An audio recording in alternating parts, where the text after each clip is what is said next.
വീണ്ടും വരുന്നവനായ യേശുക്രിസ്തുവിൻ്റെ നിസ്തുല്യ നാമത്തിൽ ഈ പ്രഭാതത്തിൽ ഏവർക്കും സ്നേഹവന്ദനങ്ങളെ അറിയിക്കുന്നു. വീണ്ടും ദൈവസന്നിധിയിലേക്ക് ഒരുമിച്ച് കൂടി വരുവാനും മാറ്റമില്ലാത്തതും സ്വർഗത്തിൽ സ്ഥിരമാക്കപ്പെട്ടിരിക്കുന്നതും ശുദ്ധി ചെയ്തതുമായിരിക്കുന്നതായ തിരുവചനം മനനം ചെയ്യുവാൻ സർവശക്തൻ നമ്മളെ സഹായിക്കുന്നതോർത്ത് നന്ദിയോടുകൂടി ദൈവത്തെ സ്തുതിക്കുന്നു, ദൈവത്തെ മഹത്വപ്പെടുത്തുന്നു. തെസ്സലോനിക്ക ലേഖനത്തിൻ്റെ പഠനത്തിൽ കൂടെ ഈ നാളുകളിൽ വചനം പരിശോധിപ്പാൻ ദൈവം നമ്മളെ സഹായിച്ചു കൊണ്ടിരിക്കുന്നു. ഇന്ന് പകൽക്കാലവും തെസ്സലോനിക്ക ലേഖനത്തിൻ്റെ 4-ാമത്തെ അധ്യായത്തിൻ്റെ തുടർന്നുള്ള ഭാഗങ്ങൾ പരിശോധിക്കുവാൻ വേണ്ടിയിട്ട് നാം ആരംഭിക്കുമ്പോൾ പ്രാർത്ഥനയോടുകൂടെ തിരുസന്നിധിയിൽ നമുക്കായിരിക്കാൻ സ്വർഗം നമ്മളെ സഹായിക്കട്ടെ. അവസാനത്തെ ക്ലാസ് നമ്മൾ പഠിച്ചു നിർത്തിയപ്പോൾ 1 തെസ്സലോനിക്കർ 4-ാമത്തെ അധ്യായം അതിൻ്റെ 1 മുതൽ 8 വരെയുള്ളതായ വാക്യങ്ങൾ നമുക്ക് പഠിച്ചു തീർക്കുവാനായിട്ട് സ്വർഗത്തിലെ ദൈവം നമ്മളെ സഹായിച്ചു. ഇനിയും തുടർന്ന് ഉള്ളതായ ഭാഗങ്ങൾ പരിശോധിപ്പാനായിട്ട് നാം ഒരുങ്ങുകയാണ്. 9 മുതലുള്ളതായ 12 വരെയുള്ള വാക്യങ്ങൾ പ്രാരംഭമായിട്ട് നമുക്ക് ചിന്തിപ്പാനായിട്ട് സമയത്ത് വേർതിരിക്കാം. 1 തെസ്സലോനിക്കർ 4-ാമത്തെ അധ്യായം 9 മുതൽ 12 വരെയുള്ള വാക്യങ്ങൾ. സഹോദര പ്രീതിയെക്കുറിച്ച് നിങ്ങൾക്ക് എഴുതുവാൻ ആവശ്യമില്ല. അന്യോന്യം സ്നേഹിപ്പാൻ നിങ്ങൾ ദൈവത്താൽ ഉപദേശം പ്രാപിച്ചതല്ലാതെ മക്കദോനിയയിൽ എങ്ങുമുള്ള സഹോദരന്മാരോടൊക്കെയും അങ്ങനെ ആചരിച്ചും പോരുന്നുവല്ലോ. എന്നാൽ സഹോദരന്മാരെ, അതിൽ നിങ്ങൾ അധികമായി വർദ്ധിച്ചു വരണം എന്നും പുറത്തുള്ളവരോട് മര്യാദയായി നടപ്പാനും ഒന്നിനും മുട്ടില്ലാതിരിപ്പാനും വേണ്ടി ഞങ്ങൾ നിങ്ങളോട് ആജ്ഞാപിച്ചതുപോലെ അടങ്ങിപ്പാർപ്പാനും സ്വന്തം കാര്യം നോക്കുവാനും സ്വന്തം കൈകൊണ്ട് വേല ചെയ്യുവാനും അഭിമാനം തോന്നണം എന്നും നിങ്ങളെ പ്രബോധിപ്പിക്കുന്നു. 4-ാമത്തെ അധ്യായത്തിൻ്റെ തുടക്കഭാഗം നമ്മൾ പരിശോധിച്ചതായിട്ടുള്ള വേളയിൽ വിശുദ്ധ ജീവിതത്തിന് വേണ്ടിയുള്ളതായ പ്രബോധനത്തെയാണ് നമുക്ക് 4-ാമത്തെ അധ്യായത്തിൻ്റെ ആദ്യ വാക്യങ്ങളിൽ 8 വരെയുള്ള വാക്യങ്ങളിൽ നമുക്ക് കാണുവാൻ കഴിഞ്ഞത്. പൗലോസ് അപ്പോസ്തലൻ തെസ്സലോനിക്കരെ വിശുദ്ധ ജീവിതം നയിക്കുന്നതിന് വേണ്ടി പ്രബോധിപ്പിച്ച് പറയുന്നതായിട്ടുള്ള കാര്യങ്ങൾ നമുക്ക് കാണുവാനായിട്ട് കഴിഞ്ഞു. അവരുടെ ക്രിസ്തീയ ജീവിതം എങ്ങനെ ആയിരിക്കണം, അപ്പോസ്തലന്മാർ കാണിച്ചു കൊടുത്തതുപോലെ ഉള്ളതായ ക്രിസ്തീയ ജീവിതം അവർക്ക് നയിക്കുവാനായിട്ട് ദൈവം ആ സഭയെ സഹായിച്ചു. അവർ അപ്പോസ്തലന്മാരിൽ നിന്ന് കേട്ട് പഠിച്ചതും കണ്ടുപഠിച്ചതും അനുഭവിച്ചറിഞ്ഞതും അതുപോലെ ജീവിതത്തിൽ പ്രാക്ടീസ് ചെയ്തതായിട്ടുള്ള ഒരു കൂട്ടമായിരുന്നു തെസ്സലോനിക്ക സഭ, വിശുദ്ധിയിൽ വളർന്നു വന്നതായ സഭ. എന്നാൽ പൗലോസ് അവരോട് പറയുന്നത് എന്താണ്? നിങ്ങൾ നടക്കുന്നത് പോലെ തന്നെ ഇനിയും അതിൽ വർദ്ധിച്ചു വരണം എന്ന് പറഞ്ഞുകൊണ്ട് അവരോട് പറയുന്നതായിട്ട് കാണുവാൻ കഴിയുന്നു. പിന്നെ അവരോട് പറയുകയാണ്, ദൈവത്തിൻ്റെ ഇഷ്ടം എന്താണ് നിങ്ങളെക്കുറിച്ച്? അത് ശുദ്ധീകരണമാണ്. ആ ശുദ്ധീകരണത്തിലേക്ക് അനുദിന ശുദ്ധീകരണത്തിൽ കൂടെ വളർന്നു വരണം. നമ്മളത് കണ്ടത് sanctification is an ongoing process എന്ന് നമുക്ക് മനസ്സിലാക്കുവാനായിട്ട് കഴിഞ്ഞു. മാത്രവുമല്ല, ദുർനടപ്പ് പാടില്ലെന്ന് കൃത്യമായിട്ട് സ്പെസിഫൈ ചെയ്ത് പറയുവാനായിട്ട് ഇടയായി തീർന്നു എന്നുകൂടെ നമ്മൾ ഓർക്കണം.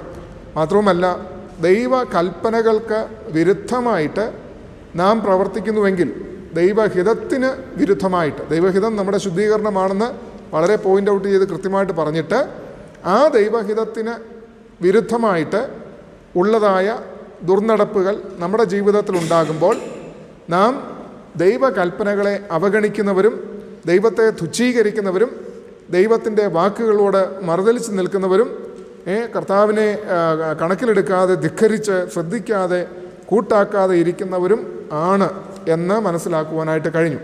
അവിടെ നമ്മളൊരു ചോദ്യത്തോടു കൂടിയാണ് അവസാനിപ്പിച്ചത്. നാം ദൈവത്തെ തുച്ഛീകരിക്കുന്നവരാണോ എന്നുള്ളതായ ഒരു ചോദ്യത്തോടു കൂടെയാണ് നമ്മൾ അവിടെ അവസാനിപ്പിച്ചത്. അവനവൻ കണ്ടെത്തേണ്ടുന്നതായിട്ടുള്ള ഉത്തരമാണ് അതിൻ്റെ ആൻസർ എന്നുള്ളത് ഓർത്തുകൊള്ളാം. നമ്മുടെ പ്രവൃത്തിയിൽ, നമ്മുടെ ജീവിതയാത്രയിൽ, നമ്മുടെ പെരുമാറ്റത്തിൽ, നമ്മുടെ സ്വഭാവത്തിൽ നാം ദൈവത്തെ തുച്ഛീകരിക്കുന്നുവോ എന്ന് അവരവർ സ്വയം ശോധന ചെയ്യേണ്ടുന്നതും അനിവാര്യം. തുടർന്നുള്ള ഭാഗത്തിലേക്ക് നമ്മൾ പ്രവേശിക്കുമ്പോൾ 9 മുതൽ 12 വരെയുള്ള വാക്യങ്ങളാണല്ലോ തുടക്കത്തിൽ ഞാൻ നിങ്ങളെ വായിച്ച് കേൾപ്പിച്ചത്. അവിടെ പറഞ്ഞിരിക്കുന്നത് സഹോദര പ്രീതി, ബ്രദർലി ലവ്.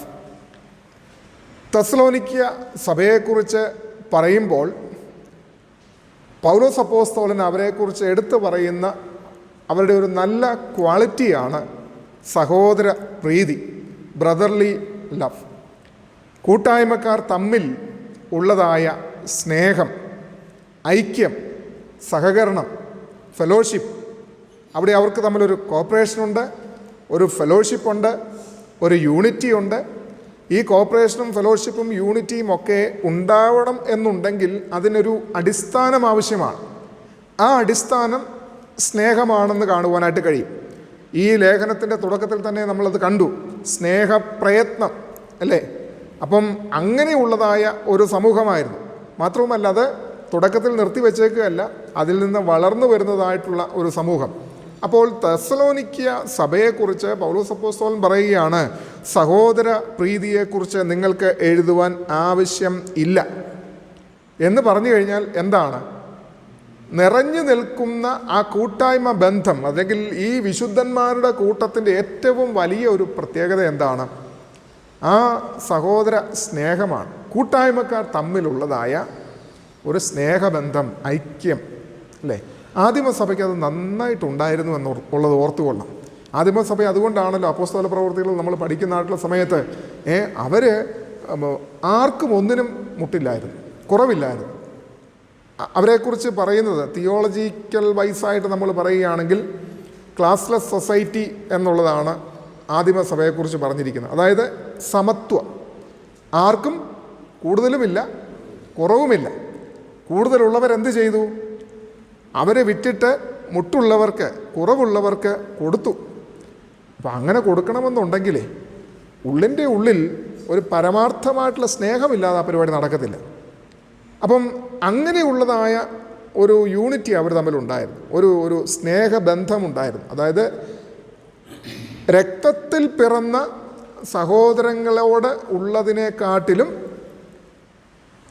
കൂട്ടായ്മയിൽ കർത്താവായ യേശുക്രിസ്തുവുമായിട്ടുള്ള ബന്ധത്തിൽ, വിശ്വാസത്തിൽ വന്നിരിക്കുന്ന ദൈവമക്കൾ തമ്മിൽ ആ ഒരു സ്നേഹബന്ധം ഉണ്ടായിരുന്നു എന്നുള്ളത് ഓർത്തുകൊള്ളണം. ഏത് സഭയുടെയും സമൂഹത്തിൻ്റെയും നിലനിൽപ്പിനും വളർച്ചയ്ക്കും അത്യന്താപേക്ഷിതമായിരിക്കുന്നത് എന്താകുന്നു എന്ന് ചോദിച്ചാൽ തമ്മിലുള്ളതായ ആ സ്നേഹവും ഐക്യവും കൂട്ടായ്മ മനോഭാവമാണ് എന്നുള്ളത് ഓർത്തുകൊള്ളണം. എന്തുകൊണ്ട് സഭകൾ ശിഥിലീകരിച്ച് പോകുന്നു? എന്തുകൊണ്ട് സഭകൾ ശക്തിപ്പെടാതെ പോകുന്നു? എന്തുകൊണ്ട് ലോകം ഇന്നത്തെ ക്രൈസ്തവ സഭകളെക്കുറിച്ച് പുച്ഛിക്കുന്നു, നിന്ദിക്കുന്നു എന്നൊക്കെ ചോദിച്ചാൽ അതിൻ്റെ എല്ലാം അടിസ്ഥാനം എന്താണ്? സഭകളിൽ കൂട്ടായ്മ ബന്ധങ്ങൾ ശക്തിയുള്ളതല്ല, ദൃഢതയുള്ളതല്ല. തമ്മിൽ അങ്ങോട്ടും ഇങ്ങോട്ടും ആർക്കും ആരെയും കണ്ടുകൂടാത്തതായ അവസ്ഥ അല്ലേ. അതാണ് കൂട്ടായ്മകളുടെ തകർച്ചകൾക്ക് കാരണം എന്നുള്ളത് ഓർത്തുകൊള്ളണം. അഭിപ്രായ വ്യത്യാസം, ഭിന്നത. നമ്മൾ കൊരിന്ത്യ സഭയെക്കുറിച്ച് പഠിക്കുന്നതായിട്ടുള്ള സമയത്ത് കൊരിന്ത്യ സഭയിൽ എത്ര ഗ്രൂപ്പ് ഉണ്ടായിരുന്നു? 4 ഗ്രൂപ്പ് ഉണ്ടായിരുന്നു കൊരിന്ത്യ സഭയിൽ. ഞാൻ പൗലോസിൻ്റെ പക്ഷക്കാരൻ, അപ്പല്ലോസിൻ്റെ പക്ഷക്കാരൻ, കേഫാവിൻ്റെ പക്ഷക്കാരൻ, ക്രിസ്തുവിൻ്റെ പക്ഷക്കാരൻ. യേശു കർത്താവിൻ്റെ പേരിൽ വരെ ഗ്രൂപ്പ് ഉണ്ടായിരുന്ന സഭയാണ് കൊരിന്ത്യ സഭ എന്ന് ഓർത്തുകൊള്ളണം. ഏതായാലും ഇന്നത്തെ കാലത്ത് യേശു കർത്താവിൻ്റെ പേരിൽ ഗ്രൂപ്പില്ല. ബാക്കിയുള്ളതെല്ലാം ഉണ്ട്. പൗലോസും അപ്പല്ലോസും കേഫാവും ഉണ്ട്. യേശു കർത്താവിൻ്റെ പേരിൽ മാത്രം നമ്മൾ ഗ്രൂപ്പ് പിടിക്കാമല്ലോ. പക്ഷേ അന്ന് കൊരിന്ത്യ സഭ ഇതിലും വില്ലന്മാരായിരുന്നു. അതുകൊണ്ടാണ് 4 പേരുടെയും പേരിൽ ഗ്രൂപ്പ് ഉണ്ടായിരുന്നു എന്ന് ഓർത്തുകൊള്ളണം. അതുകൊണ്ട് എന്താണ് സഭയിൽ ഭിന്നത? എത്ര തലയും കുത്തി നിന്ന് സഭയെ വളർത്താൻ ശ്രമിച്ചാലും സഭ വളരുമോ? ഒരിക്കലും വളരത്തില്ല. കാരണം ഗ്രൂപ്പിസം വരുന്നതോടുകൂടി എന്താ സംഭവിക്കുന്നത്? ഭിന്നതയാണ്, അഭിപ്രായ ഐക്യത ഇല്ലാതെ പോവുകയാണ്. ഞാൻ പിടിച്ച മുയലിന് 4 കൊമ്പ് എന്ന് പറഞ്ഞുകൊണ്ട് നിൽക്കുമ്പോൾ എന്താണ് അവിടെ വിഘടനവാദം ഉണ്ടാവുകയാണ് എന്നുള്ളത് ഓർത്തുകൊള്ളണം. ഈ വിഘടനവാദം എന്താണ്? കൂട്ടായ്മയെ തകർത്ത് തരിപ്പണമാക്കി കളയുവാനായിട്ട് ഇടയായി തീരും എന്നുള്ളത് ഓർത്തുകൊള്ളണം. അപ്പോൾ ഇവിടെയാണ് തെസ്സലോനിക്യ സഭയ്ക്ക് ഉണ്ടായതായ ആ ആ ബ്രദർലി ലവ്, ആ സഹോദര സ്നേഹം എന്ന് പറയുന്നതിൻ്റെ പ്രാധാന്യം, ആ ഇമ്പോർട്ടൻസ് നമ്മൾ മനസ്സിലാക്കേണ്ടത്. എന്തുകൊണ്ട് ഇന്നത്തെ സഭകൾ ബലഹീനമായി പോകുന്നു, ഇന്നത്തെ കൂട്ടായ്മകൾ ശിഥിലീകരിക്കപ്പെട്ടു പോകുന്നു എന്ന് ചോദിച്ചു കഴിഞ്ഞാൽ ഫൗണ്ടേഷൻ ഇളകി. ഫൗണ്ടേഷൻ ഇളകി. നമുക്കറിയാമല്ലോ, ഈ ചില കെട്ടിടങ്ങളൊക്കെ നല്ല രീതിയിലൊക്കെ പണിത് വരും. പണിത് വന്നു കഴിയുമ്പം കുറേ കഴിയുമ്പോൾ എന്താ സംഭവിക്കും? അതിൻ്റെ ഏതെങ്കിലും ഒരു വശം കൊണ്ട് ചരിയുമ്പോൾ നമ്മൾ എന്താ പറഞ്ഞത്? അതിനൊരു ഇരുത്തൽ സംഭവിച്ചു, അല്ലെങ്കിൽ ആ ഫൗണ്ടേഷൻ, ആ ബേസ്മെൻറ്റിന് എന്തോ ഒരു കംപ്ലൈൻ്റ് ഉണ്ടായി, അതുകൊണ്ട് അതൊന്ന് ഇരുത്തി. പിന്നെ എങ്ങനെയാണ് അതിൻ്റെ പോക്കെന്ന് ചോദിച്ചു കഴിഞ്ഞാൽ ഒരു പരുവത്തിലങ്ങ് പോവുക, അല്ലേ? നമുക്ക് തന്നെ ഉറപ്പിച്ച് അതിനകത്ത് കയറി താമസിക്കാൻ ഭയമാണെന്ന് ഓർത്തുകൊള്ളാം. ഒരു പരുവത്തിൽ ഈ ബിൽഡിംഗ് അങ്ങ് പോകും. വീഴുമോ എന്ന് ചോദിച്ചാൽ വീഴത്തില്ല, എന്നാൽ വീഴത്തില്ലയോ എന്ന് ചോദിച്ചാൽ വീഴുകയും ചെയ്യും. ആ പരുവത്തിലാണ് ഈ പോകുന്നത്. ഇപ്പോൾ ഈ ഫൗണ്ടേഷൻ ഇളകിക്കഴിഞ്ഞാൽ, ഇപ്പം നമ്മൾ നോക്കിക്കഴിഞ്ഞാൽ നമ്മുടെ മതിൽ നോക്കിയാൽ മതി, അല്ലേ? നമ്മളത് പണിയണം എന്നുള്ള കണക്കിലിരിക്കുക. കാരണം ഫൗണ്ടേഷൻ ഇളകി ഇങ്ങനെ നിൽക്കുക, ഏത് സമയത്തും തട്ടിപ്പോവും. എന്നാൽ ഇന്ന് വീഴുമെന്ന് ചോദിച്ചാൽ ഇന്ന് വീഴത്തില്ല, നാളെ വീഴുമെന്ന് ചോദിച്ചാൽ നാളെയും വീഴത്തില്ലായിരിക്കും, 2 മാസം കഴിഞ്ഞ് വീഴുമെന്ന് ചോദിച്ചാൽ നമുക്ക് പറയാനും പറ്റത്തില്ല. അപ്പോൾ എന്തായാലും നമ്മുടെ ഉള്ളിൽ എന്തുണ്ട്? ഒരു ഭയമുണ്ട്. ഫൗണ്ടേഷൻ ഇളകി നിൽക്കുകയാണ്. ഇത് നേരെ ചൊവ്വേ എത്ര നാൾ മുൻപോട്ട് പോകും? മനസ്സുറപ്പിച്ച്, ഊരുറപ്പിച്ച് അങ്ങനെ ഫൗണ്ടേഷൻ ഇളകി കിടക്കുന്നതായിട്ടുള്ള ബിൽഡിങ്ങിൽ ആരും താമസിക്കത്തില്ലെന്ന് ഓർത്തുകൊള്ളു. സങ്കീർത്തന പുസ്തകം 112 സങ്കീർത്തനത്തിനകത്ത് എന്താ പറഞ്ഞത്? അടിസ്ഥാനം മറിഞ്ഞു പോയാൽ നീതിമാൻ എന്ത് ചെയ്യും? അതിൻ്റെ ഉത്തരം എന്താണ്?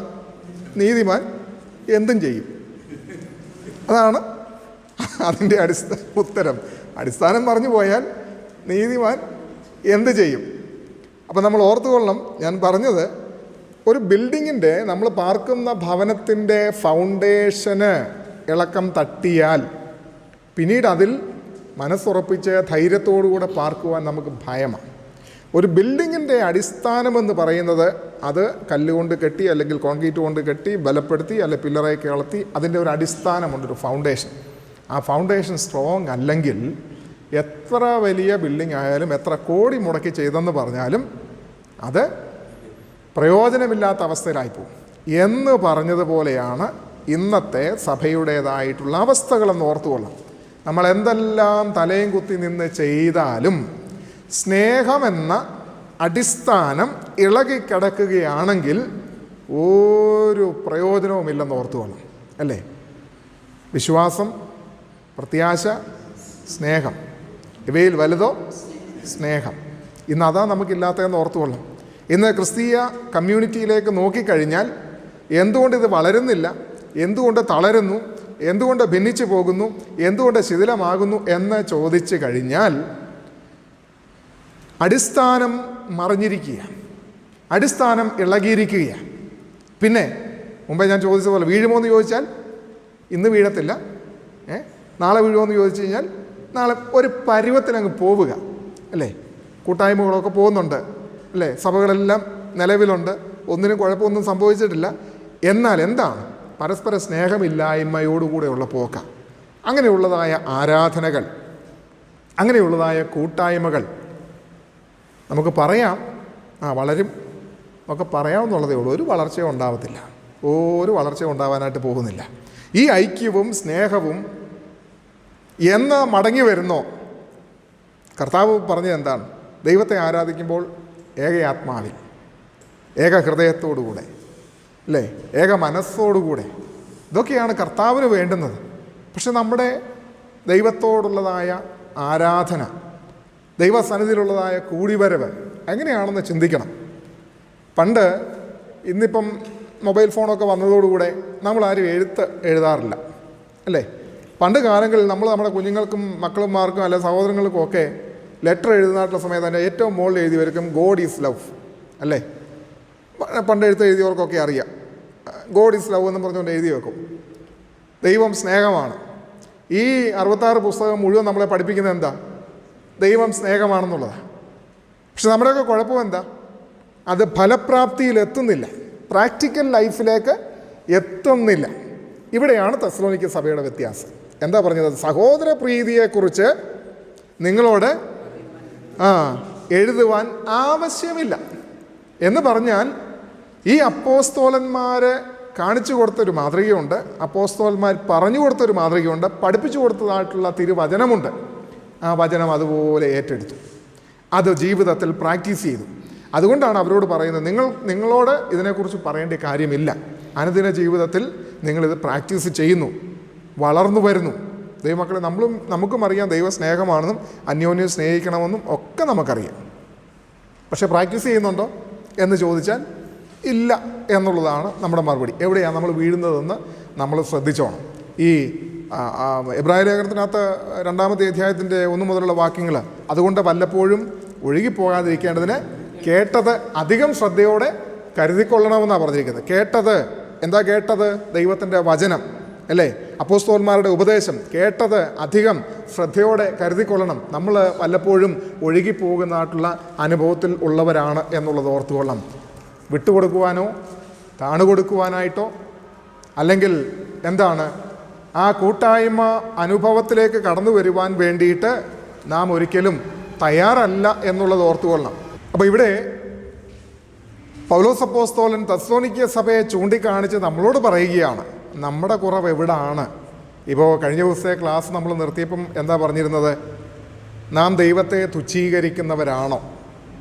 ആ ചോദ്യമാണ് നമ്മുടെ ഉള്ളിലേക്ക് തന്നത് എന്നുള്ളത് ഓർത്തുകൊള്ളാം. ഇവിടെ തെസ്സലോനിക്യ സഭയെ ചൂണ്ടിക്കാണിച്ചിട്ട് സഹോദര പ്രീതിയിൽ നമ്മൾ എവിടം വരെ, അതായത് ക്രിസ്തീയ മാർഗത്തിൻ്റെ 2 പ്രധാനപ്പെട്ട സവിശേഷതകളാണ് ബ്രദർലി ലവ് ആൻഡ് ഹോളിനെസ്. സഹോദര സ്നേഹവും വിശുദ്ധ ജീവിതവും എന്ന് പറയുന്നത് ക്രിസ്തീയ ജീവിതത്തിൻ്റെ 2 പ്രധാനപ്പെട്ടതായിട്ടുള്ള സവിശേഷതകളാണ് എന്നുള്ളത് നമുക്ക് കാണുവാനായിട്ട് കഴിയും. പൗലോസ് അപ്പോസ്തലൻ തെസ്സലോനിക്യരോട് സംസാരിക്കുന്ന കാര്യം ഇന്നത്തെ ക്രിസ്തീയ സഭയും മാതൃകയാക്കേണ്ടുന്നതായിട്ടുള്ള കാര്യമാണ് നമ്മളോട് പറയുന്നത് എന്ന് ഓർത്തുകൊള്ളണം. ആദിമ സഭയുടെ സഹോദര പ്രീതി ആധുനിക വിശ്വാസികൾക്ക് മാതൃകയാക്കുവാനായിട്ട് കഴിയണം. ഞാൻ മുമ്പേ ഓർമ്മിപ്പിച്ചു ദൈവമക്കളെ, ഇന്നത്തെ സഭകൾ ഒരു അപകടത്തിൻ്റെ അനുഭവത്തിൽ കൂടെയാണ് കടന്നു പോയിക്കൊണ്ടിരിക്കുന്നത് എന്ന് ഓർത്തുകൊള്ളണം. ഒരു അപകടമെന്ന് പറയുമ്പോൾ ഒരു ഭയത്തിൻ്റെ അപകടകരമായ സാഹചര്യത്തിൽ കൂടെയാണ് കടന്നു പോയിക്കൊണ്ടിരിക്കുന്നത്. അതിലേറ്റവും പ്രധാനം എന്താകുന്നു എന്ന് ചോദിച്ചാൽ സഭകളിൽ, കൂട്ടായ്മകളിൽ സ്നേഹം നഷ്ടപ്പെട്ടിരിക്കുന്നു. പിന്നെ എന്താണ്? സ്നേഹമുണ്ടെന്ന് നടിച്ചുകൊണ്ട് ഉള്ളതായ പെരുമാറ്റവും രീതികളും മാത്രമാണ് എന്നുള്ളത് ഓർത്തുകൊള്ളാം. ഇതാണ് ഞാൻ ഓർമ്മിപ്പിക്കുന്നത്. ഇതൊരു അപകടകരമായ സാഹചര്യമാണ്. പിശാചേത് നിമിഷവും ഇപ്രകാരമുള്ളതായ സാഹചര്യങ്ങളിൽ പ്രവേശിച്ച് സഭയെ ആയാലും കൂട്ടായ്മകളെ ആയാലും കുടുംബങ്ങളെ ആയാലും തകർത്ത തരിപ്പണമാക്കും എന്നുള്ളത് ഓർത്തുകൊള്ളണം. ചരിഞ്ഞിരിക്കുന്ന ബിൽഡിംഗ്, ഫൗണ്ടേഷൻ ഇളകിയിരിക്കുന്ന ബിൽഡിംഗ്, അത്യാവശ്യം നല്ലൊരു മഴ പെയ്താൽ, ശക്തമായ ഒരു കാറ്റടിച്ചു കഴിഞ്ഞാൽ ഇത് മറിയുവാൻ വളരെയധികം സാഹചര്യമുണ്ട് എന്നുള്ളത് ഓർത്തുകൊള്ളണം.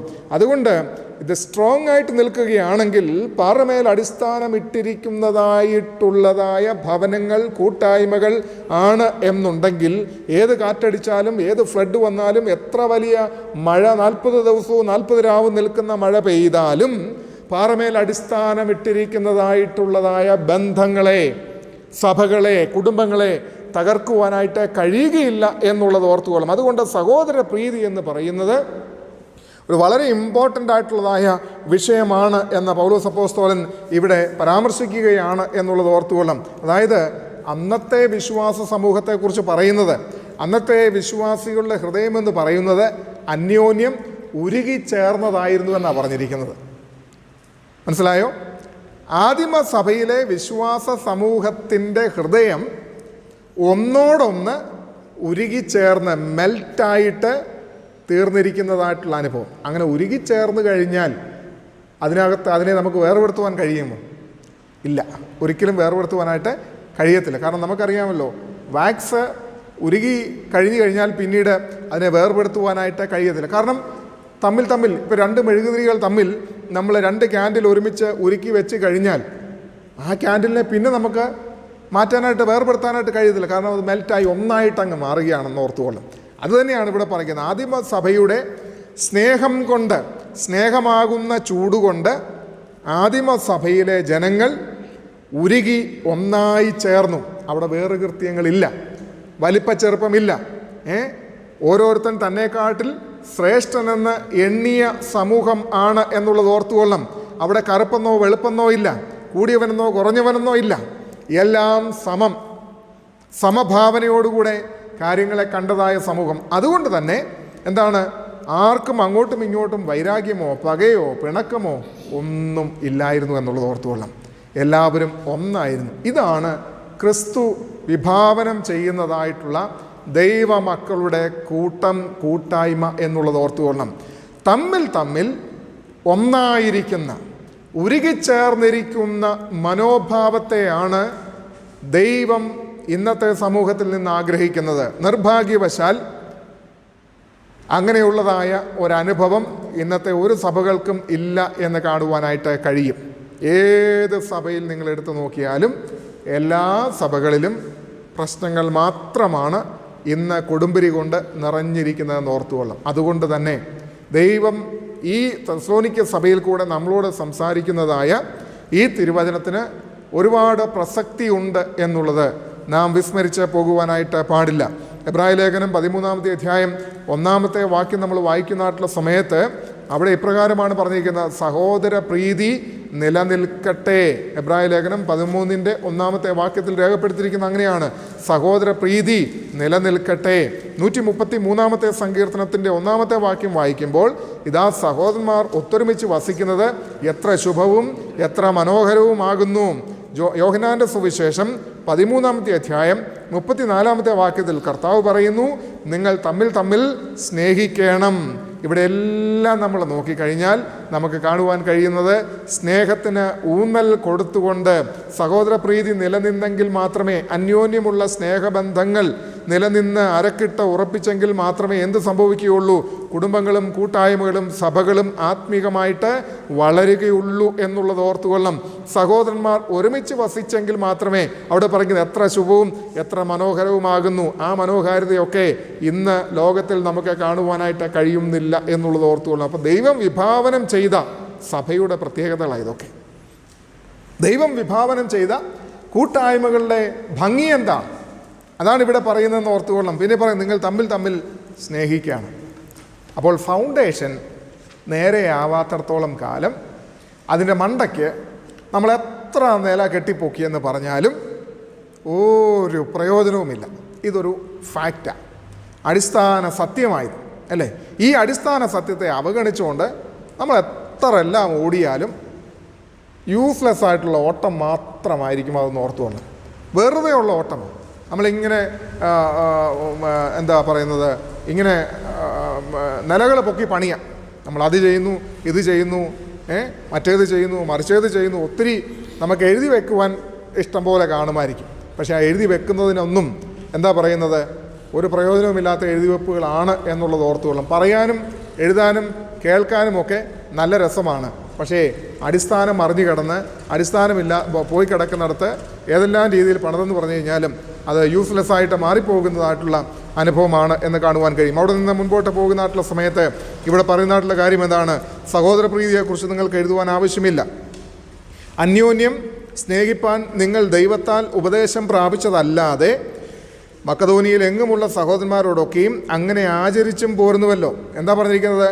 ഈ സഹോദരപ്രീതി എന്നുള്ളത് എവിടുന്ന് അവർ പഠിച്ചതെന്നാണ് പറഞ്ഞിരിക്കുന്നത്? ഞാനത് പറഞ്ഞു കഴിഞ്ഞു ഓൾറെഡി. എന്താണ്? അന്യോന്യം സ്നേഹിപ്പാൻ നിങ്ങൾ ദൈവത്താൽ ഉപദേശം പ്രാപിച്ചതല്ലാതെ. എന്താണ് ഈ സഭയുടെ പ്രത്യേകത? ഈ സഭ ദൈവവചനം അല്ലെങ്കിൽ അപ്പോസ്തലന്മാർ പറഞ്ഞു കൊടുത്തത് വള്ളി പുള്ളി വ്യത്യാസമില്ലാതെ ജീവിതത്തിൽ പാലിച്ചവരാണെന്ന് ഓർത്തുകൊള്ളണം. അന്യോന്യം സ്നേഹിക്കണമെന്നുള്ള ഉപദേശം എവിടെ നിന്ന് അവർക്ക് പ്രാപിച്ചു? ദൈവത്താൽ ഉപദേശം പ്രാപിച്ചതല്ലാതെ എന്ന് പറഞ്ഞു കഴിഞ്ഞാൽ കേട്ടതല്ലാതെ, വചനം കേട്ടതല്ലാതെ അല്ലെങ്കിൽ വചനം പഠിച്ചതല്ലാതെ അത് ജീവിതത്തിൽ പ്രാവർത്തികമാക്കി. അതാണ് പറയുന്നത്, മക്കതോനിയിൽ എങ്ങുമുള്ള സഹോദരന്മാരോടൊക്കെയും അങ്ങനെ ആചരിച്ചും പോരുന്നുവല്ലോ. അപ്പം നമുക്കറിയാമല്ലോ, മക്കതോനിയ നമ്മൾ പഠിച്ചു കഴിഞ്ഞു. ഇവിടെ നിന്ന് വചനം മുഴങ്ങിച്ചെന്ന രണ്ട് ഫീൽഡുകളാണ് അഖായിയും മക്കതോനിയും എന്ന് ഓർത്തുകൊള്ളണം. ആ മക്കതോനിയിലെയും അഖായിയിലെയും വിശ്വാസ സമൂഹം ആരെ നോക്കിയാണ് വളരുന്നത്? തെസ്സലോനിക്ക സമൂഹത്തെ നോക്കിയാണ് വളരുന്നത്. കാരണം ആ മക്കതോനിക്കും അഖായിക്കും മാതൃകയായി നിലകൊള്ളുന്നത് ഇവരാണെന്ന് ഓർത്തുകൊള്ളണം, തെസ്സലോനിക്കക്കാരാണെന്ന് ഓർത്തുകൊള്ളണം. അപ്പോൾ അവർ നോക്കുന്ന ഉടനെ ഇവരുടെ മാതൃക കണ്ടാണ് വളരുന്നത്. നമ്മളൊരാളെ ക്രിസ്തീയ ജീവിതത്തിലേക്കോ ക്രിസ്തീയ വിശ്വാസത്തിലേക്കോ കൊണ്ടുവന്നത് കഴിഞ്ഞാൽ പൗലോസ് പറയുന്നതനുസരിച്ചിട്ട് നിങ്ങൾ അവനെ ഏറ്റവും കൂടുതൽ വഷളാക്കി വിടുമെന്നാണ് പറഞ്ഞല്ലേ. കാരണം നമ്മുടെ ജീവിതത്തിൽ ഒരു മാതൃകയുമില്ല. അവൻ നോക്കിയാൽ അനുകരിക്കുവാൻ നമ്മളിൽ ഒന്നുമില്ല അല്ലേ. ദേവാലയങ്ങളിലൊക്കെ ഒരു പുതിയ മനുഷ്യൻ ഒരു അന്യമത വിശ്വാസി വന്നു കഴിഞ്ഞാൽ അവന് കാണാൻ കിട്ടുന്നത് എന്താ? കാണാൻ കിട്ടുന്നത് എന്താ? ആരാധന കഴിയുമ്പോഴത്തേന് ഗുവാ വിളിയ അല്ലേ. അത് കണ്ട് അവൻ കണ്ണു തള്ളി ഏത് സമയത്താണോ ഇതിനകത്തേക്ക് വരാൻ തോന്നിയത് എന്നുള്ള സങ്കടത്തോടും നിരാശയോടും കൂടെ അതാ പൗലോസ് പറഞ്ഞിരിക്കുന്നത്. നിങ്ങൾ ആൾക്കാരെ ചേർക്കാൻ നിങ്ങളുടെ മതത്തിൽ ചേർക്കാൻ വേണ്ടി കടലും കരയും കടന്ന് നിങ്ങൾ പൊയ്ക്കൊണ്ടിരിക്കുക. എന്നിട്ട് അവസാനം നിങ്ങൾ അവനെ കൊള്ളരുതാത്തവനാക്കി നരകയോഗ്യനാക്കി മാറ്റുക. ഇതാണ് സംഭവിക്കുന്നതെന്ന് ഓർത്തുകൊള്ളണം. പക്ഷെ തെസ്സലോനിക്ക സഭ അതിനൊരു അപവാദമായിരുന്നു. അവർ കേട്ടത് ഉള്ളിൽ വിശ്വസിച്ചത് പ്രാവർത്തികവുമാക്കിയ സഭയാണ്. അതുകൊണ്ടാണ് മക്കദോന്യക്കാർക്കും അഖായിക്കാർക്കും വളർന്നു വരുവാനായിട്ടിടയായിത്തീർന്നത്. കാരണം അവർ നോക്കുമ്പോൾ, അവർക്കൊരു പ്രയാസം വരുമ്പോൾ, ഒരു പ്രശ്നം വരുമ്പോൾ, ഒരു കഷ്ടത വരുമ്പോൾ അവർ ആദ്യമേ നോക്കുന്നത് തെസ്സലോനിക്ക സഭയാണ്. കാരണം എന്താണ്? ഈ തെസ്സലോനിക്ക സഭ ഇതൊക്കെ അഭിമുഖീകരിച്ച് പോയ ഒരു ഗ്രൂപ്പ് അവിടെ നിൽക്കുന്നത്. അവരെന്താ ചെയ്യുന്നത്? ഇവർക്ക് മക്കദോന്യക്കാർക്കും അഖായിക്കാർക്കും ഈ തെസ്സലോനിക്കരാരാ? ഒരു എൻകറേജ്മെൻറ്റാണ്, ഒരു ധൈര്യമാണ്, ഒരു മാതൃകയാണ്. അതുകൊണ്ട് അങ്ങോട്ട് നോക്കുമ്പോഴേക്കും അവർക്കൊരു അവരുടെ പ്രശ്നം ഒരു പ്രശ്നമല്ലാതായിട്ട് അങ്ങ് മാറുക. അങ്ങനെയാണ് അവരവരുടെ മാതൃകയായി മാറിയതെന്ന് ഓർത്തുകൊള്ളണം. അതുകൊണ്ട് അവിടെ പറഞ്ഞിരിക്കുന്നത് ഈ മാസിഡോണിയയിലുള്ളതായ ആളുകളോട് അപ്രകാരം തന്നെ അവർക്ക് പ്രവർത്തിപ്പാനായിട്ട് ഇടയായി തീർന്നു എന്നാണ് അവിടെ പറഞ്ഞിരിക്കുന്നത്. അതുകൊണ്ട് മക്കദോനിയയിൽ എങ്ങുമുള്ള സഹോദരന്മാരോടൊക്കെയും അങ്ങനെ ആചരിച്ചും പോരുന്നുവല്ലോ. എന്നാൽ സഹോദരന്മാരെ, അതിൽ നിങ്ങൾ അധികമായി വർദ്ധിച്ചു വരണം. വീണ്ടും പറയുന്നത് എന്തുവാ? ഇത്രയൊക്കെ നല്ല പെർഫെക്റ്റ് ആയിട്ടുള്ളൊരു സഭയാണ് തെസ്സലോനിക്ക സഭയെന്ന് ഓർക്കണം. പൗലോസ് ഇതുവരെയായിട്ട് എന്തെങ്കിലും കുറ്റം അവരെക്കുറിച്ച്, നമ്മളിപ്പോൾ 4-ാമത്തെ അധ്യായത്തിൻ്റെ അവസാന ഭാഗത്തേക്ക് വന്നുകൊണ്ടിരിക്കുക. ഈ 4 അധ്യായം പഠിച്ചിട്ട് പൗലോസ് ഇച്ചിപ്പോന്ന് ഒരു കുറവ് അവരെക്കുറിച്ച് പറഞ്ഞത് നമ്മൾ കേട്ടോ? എവിടെയെങ്കിലും നമ്മൾ പഠിച്ചോ? ഒരിടത്തും ഇതുവരെ നമുക്ക് ഐഡൻറ്റിഫൈ ചെയ്യാൻ പറ്റിയില്ല. നിങ്ങൾക്ക് ഇന്ന കുഴപ്പമുണ്ടെന്നുള്ളത് ചൂണ്ടിപ്പറഞ്ഞില്ല. വെളിപ്പാട് പുസ്തകത്തിനകത്ത് 7 സഭകളെക്കുറിച്ച് പറയുമ്പോൾ കർത്താവ് ഓരോ സഭയെക്കുറിച്ചും കുറവും കുറ്റങ്ങളും ഒക്കെ പറഞ്ഞെന്നാണ് നമുക്ക് കാണാനായിട്ട് കഴിയും.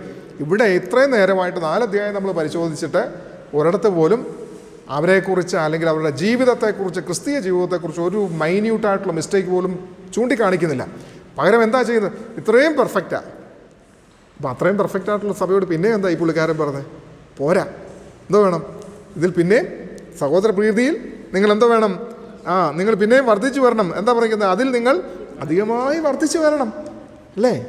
അപ്പം കുറവ് സംഭവിക്കാൻ പാടില്ല, ഒരു വീക്ക്നെസ് ഉണ്ടാകാനായിട്ട് പാടില്ല. നിങ്ങളത് അപ്പം എന്നതായി സ്ട്രോങ് ആക്കേണ്ടത്? പൗലോസിനറിയാം ഇവിടെ എന്തെങ്കിലും ഒരു മൈന്യൂട്ട് മിസ്റ്റേക്ക് പറ്റിക്കഴിഞ്ഞാൽ എന്താ സംഭവിക്കുന്നത്? ഫൗണ്ടേഷന് ഇളക്കമുണ്ടാകും. അത് പറ്റുവാൻ പൗലോസ് തയ്യാറല്ല. അതുകൊണ്ട് പറഞ്ഞു, നിങ്ങളത് സ്ട്രെങ്തൻ ചെയ്തുകൊണ്ടിരിക്കണം, നിങ്ങളതിൽ വർദ്ധിച്ചു വരണം അല്ലേ. നിങ്ങളുടെ ബ്രദർലി ലവ്, നിങ്ങളുടെ സഹോദര സ്നേഹം, സഹോദര പ്രീതി ഡേ ടു ഡേ അത് സ്ട്രെങ്തൻ ചെയ്തുകൊണ്ടിരിക്കണം, ബലപ്പെടുത്തിക്കൊണ്ടിരിക്കണം എന്നാണ് പറയുന്നത്. അതിൽ വർദ്ധിച്ചു വരണം. ഒരു ചെറിയ മൈന്യൂട്ട് മിസ്റ്റേക്ക് മതി, പിന്നീട് എന്താണ് അതിൽ കയറി അതിൻ്റെ വലിയ വിള്ളലായിട്ട് മാറാനായിട്ട് സാധ്യതയുണ്ട്. അപ്പോൾ ഇത്രയും പെർഫെക്റ്റ് ആയിട്ടുള്ളൊരു സഭയോട് പറയുകയാണ്. അപ്പോൾ അങ്ങനെയാണെങ്കിൽ നമ്മളോട് കർത്താവ്, അല്ലെങ്കിൽ ഇന്ന് പൗലോസ് ഉണ്ടായിരുന്നത് നമ്മളോടൊക്കെ പറയാനായിരുന്നെങ്കിൽ എന്തായിരുന്നേ അല്ലേ? എന്തുമാത്രം പറഞ്ഞാൽ, എന്തുമാത്രം പടതാ പുള്ളിക്ക് ഇതിനെയൊക്കെ ഒന്ന് നേരെയാക്കാൻ പറ്റിയേനെ. ഇത്രയും പെർഫെക്റ്റ് ആയിട്ടുള്ള സഭയോട് പിന്നെയും അദ്ദേഹം പറയാം, പോരാ, സൂക്ഷിച്ചോണം, ജാഗ്രതയുള്ളവരായിരുന്നോണം, നന്നായിട്ട് നിങ്ങൾ വളരണം. എന്തൊരു വലിയ ആഹ്വാനമാണ് ദൈവമക്കളെ അവിടെ കൊടുക്കുന്നത്. അതുകൊണ്ട് ഇവിടെ മാസിഡോണിയക്കാരോട് വളരെ കാര്യമായിട്ട് മാതൃകയുള്ള സഭയായിട്ട് പ്രവർത്തിച്ച ഈ സഭയോട് വീണ്ടും പറയുകയാണ്, നിങ്ങൾ വീണ്ടും വർദ്ധിച്ചു വരുവാൻ തക്കവണ്ണം ഇടയായിത്തീരണം.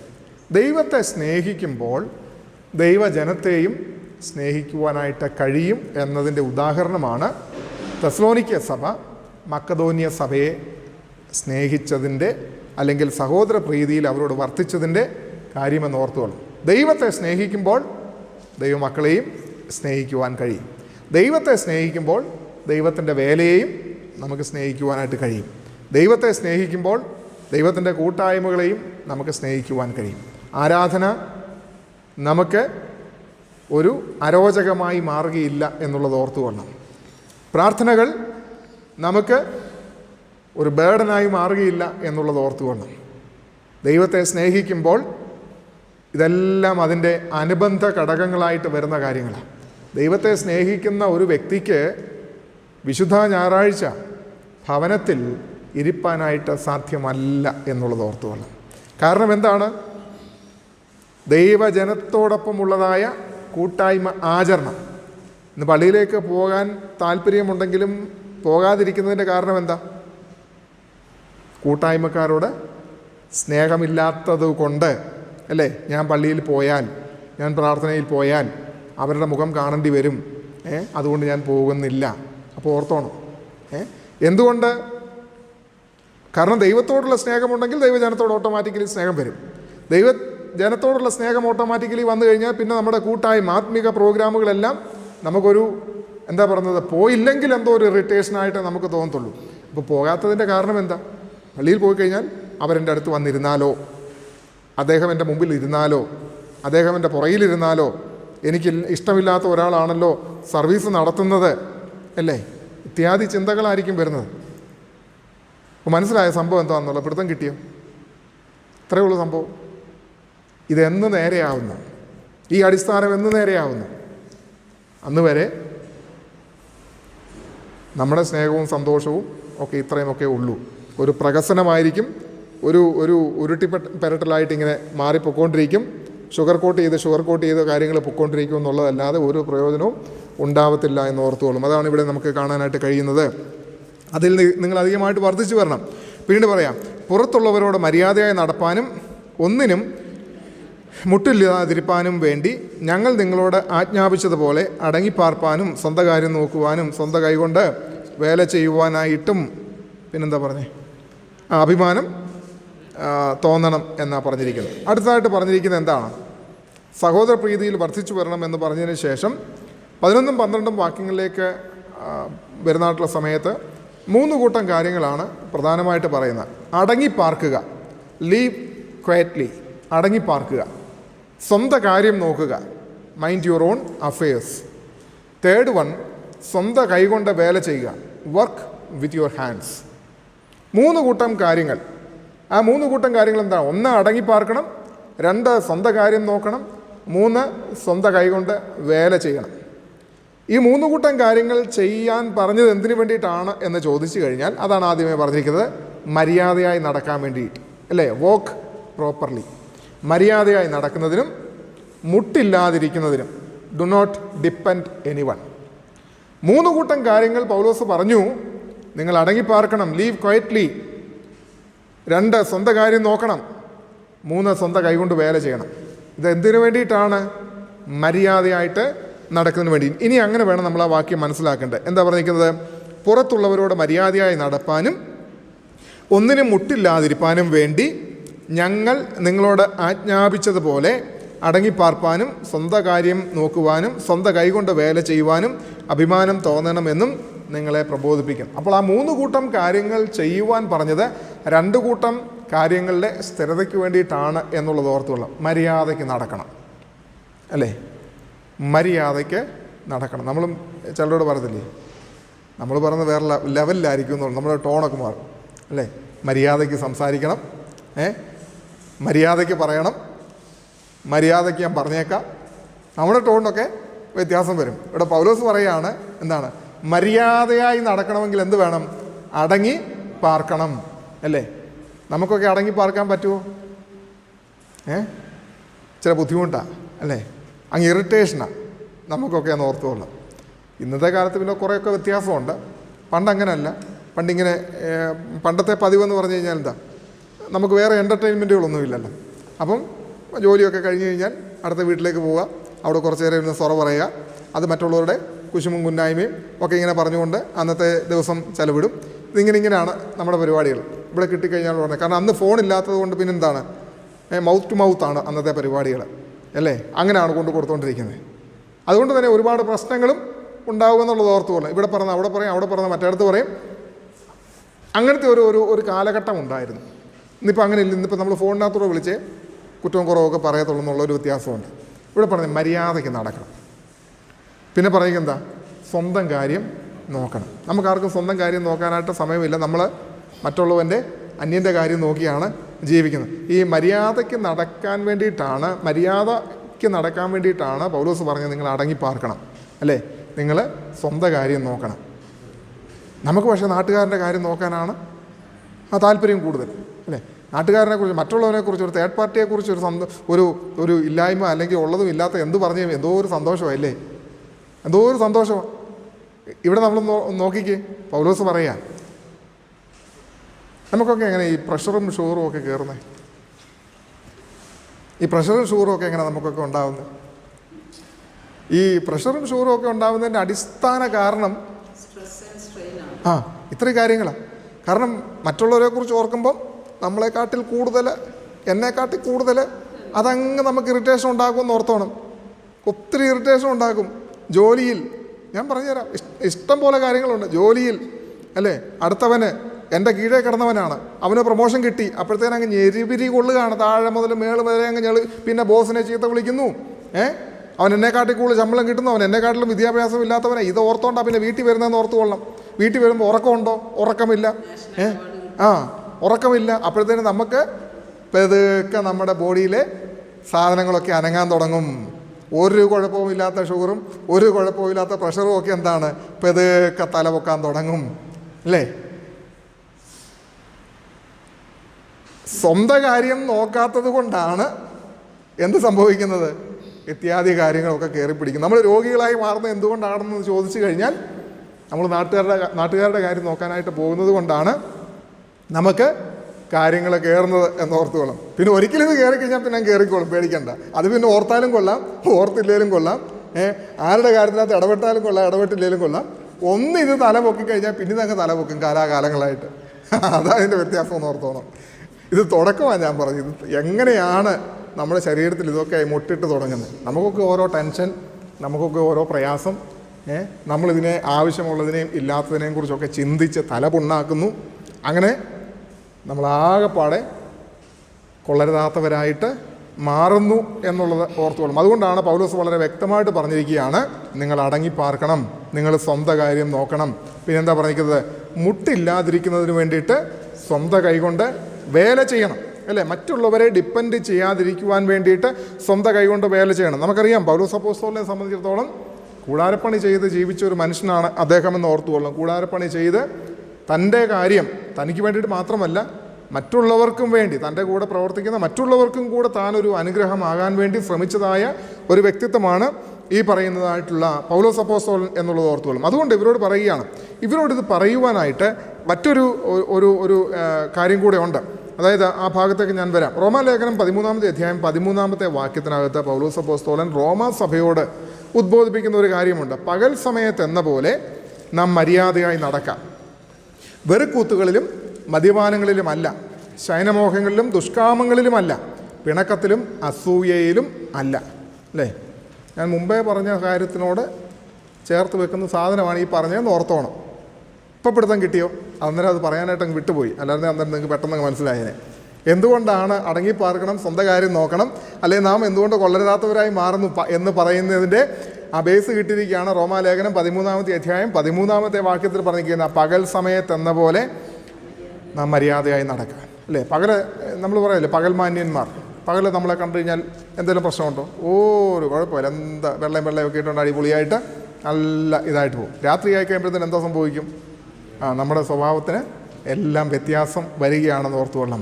വെറുക്കൂത്തുകളിലും മദ്യപാനങ്ങളിലും ശയനമോഹങ്ങളിലും ദുഷ്കാമങ്ങളിലും പിണക്കത്തിലും അസൂയയിലും അല്ല ഒരു ദൈവ പൈതൽ നടക്കേണ്ടുന്നത്.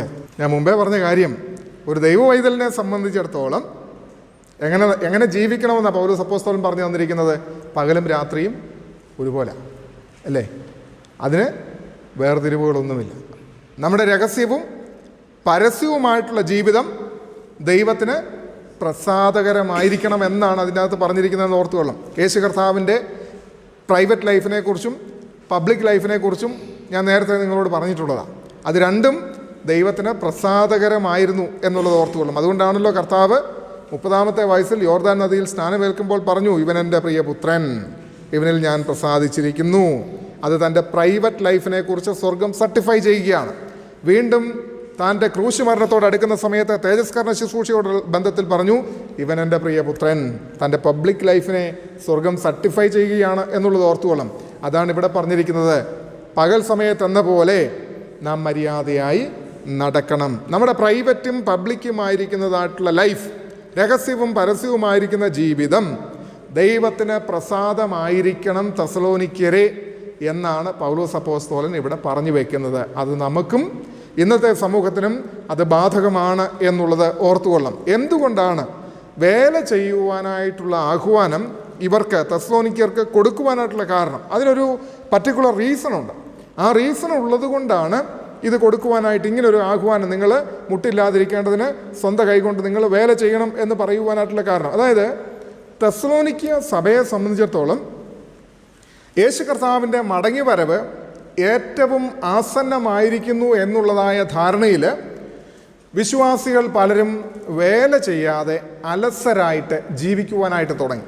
നമുക്കറിയാം, ഒരു റീസെൻ്റ് കാലഘട്ടത്തിൽ ചില ആളുകൾ യേശു കർത്താവിൻ്റെ വരവ് ഉടനെ ഉണ്ട് എന്ന് പറഞ്ഞ് പഠിപ്പിച്ച് അവരുടെ വസ്തുവകളൊക്കെ വിൽപ്പിച്ച് പട്ടിണി കിടന്ന് അവസാനം ഒരുപാടെണ്ണം മരിച്ചുപോയി.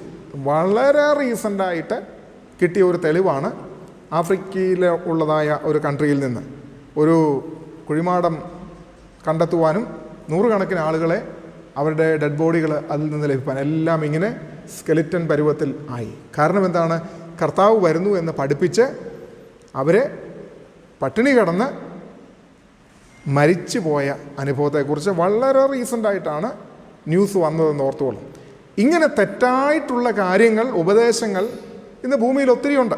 ഇത് കുറേ നാളുകൾക്ക് മുമ്പ് നടന്ന, പക്ഷേ ഇപ്പോഴാണ് ഇതെല്ലാം കണ്ടുപിടിച്ചത്. വളരെ റീസെൻ്റായിട്ട് അത് കണ്ടുപിടിച്ചത്. അപ്പോൾ കർത്താവ് വരുന്നു എന്ന് പറഞ്ഞ് പഠിപ്പിച്ച്, ഇപ്പോൾ കർത്താവ് വരുന്നത് കൊണ്ട് ഇനി ഒന്നും ചെയ്യണ്ട, ജോലിയും ചെയ്യണ്ട, എങ്ങും പോവുകയും വേണ്ട, ഇപ്പോൾ കർത്താവ് വന്നു കഴിഞ്ഞാൽ ഉടനടി പോകാനായിട്ട് ഇരിക്കുന്ന അനുഭവം.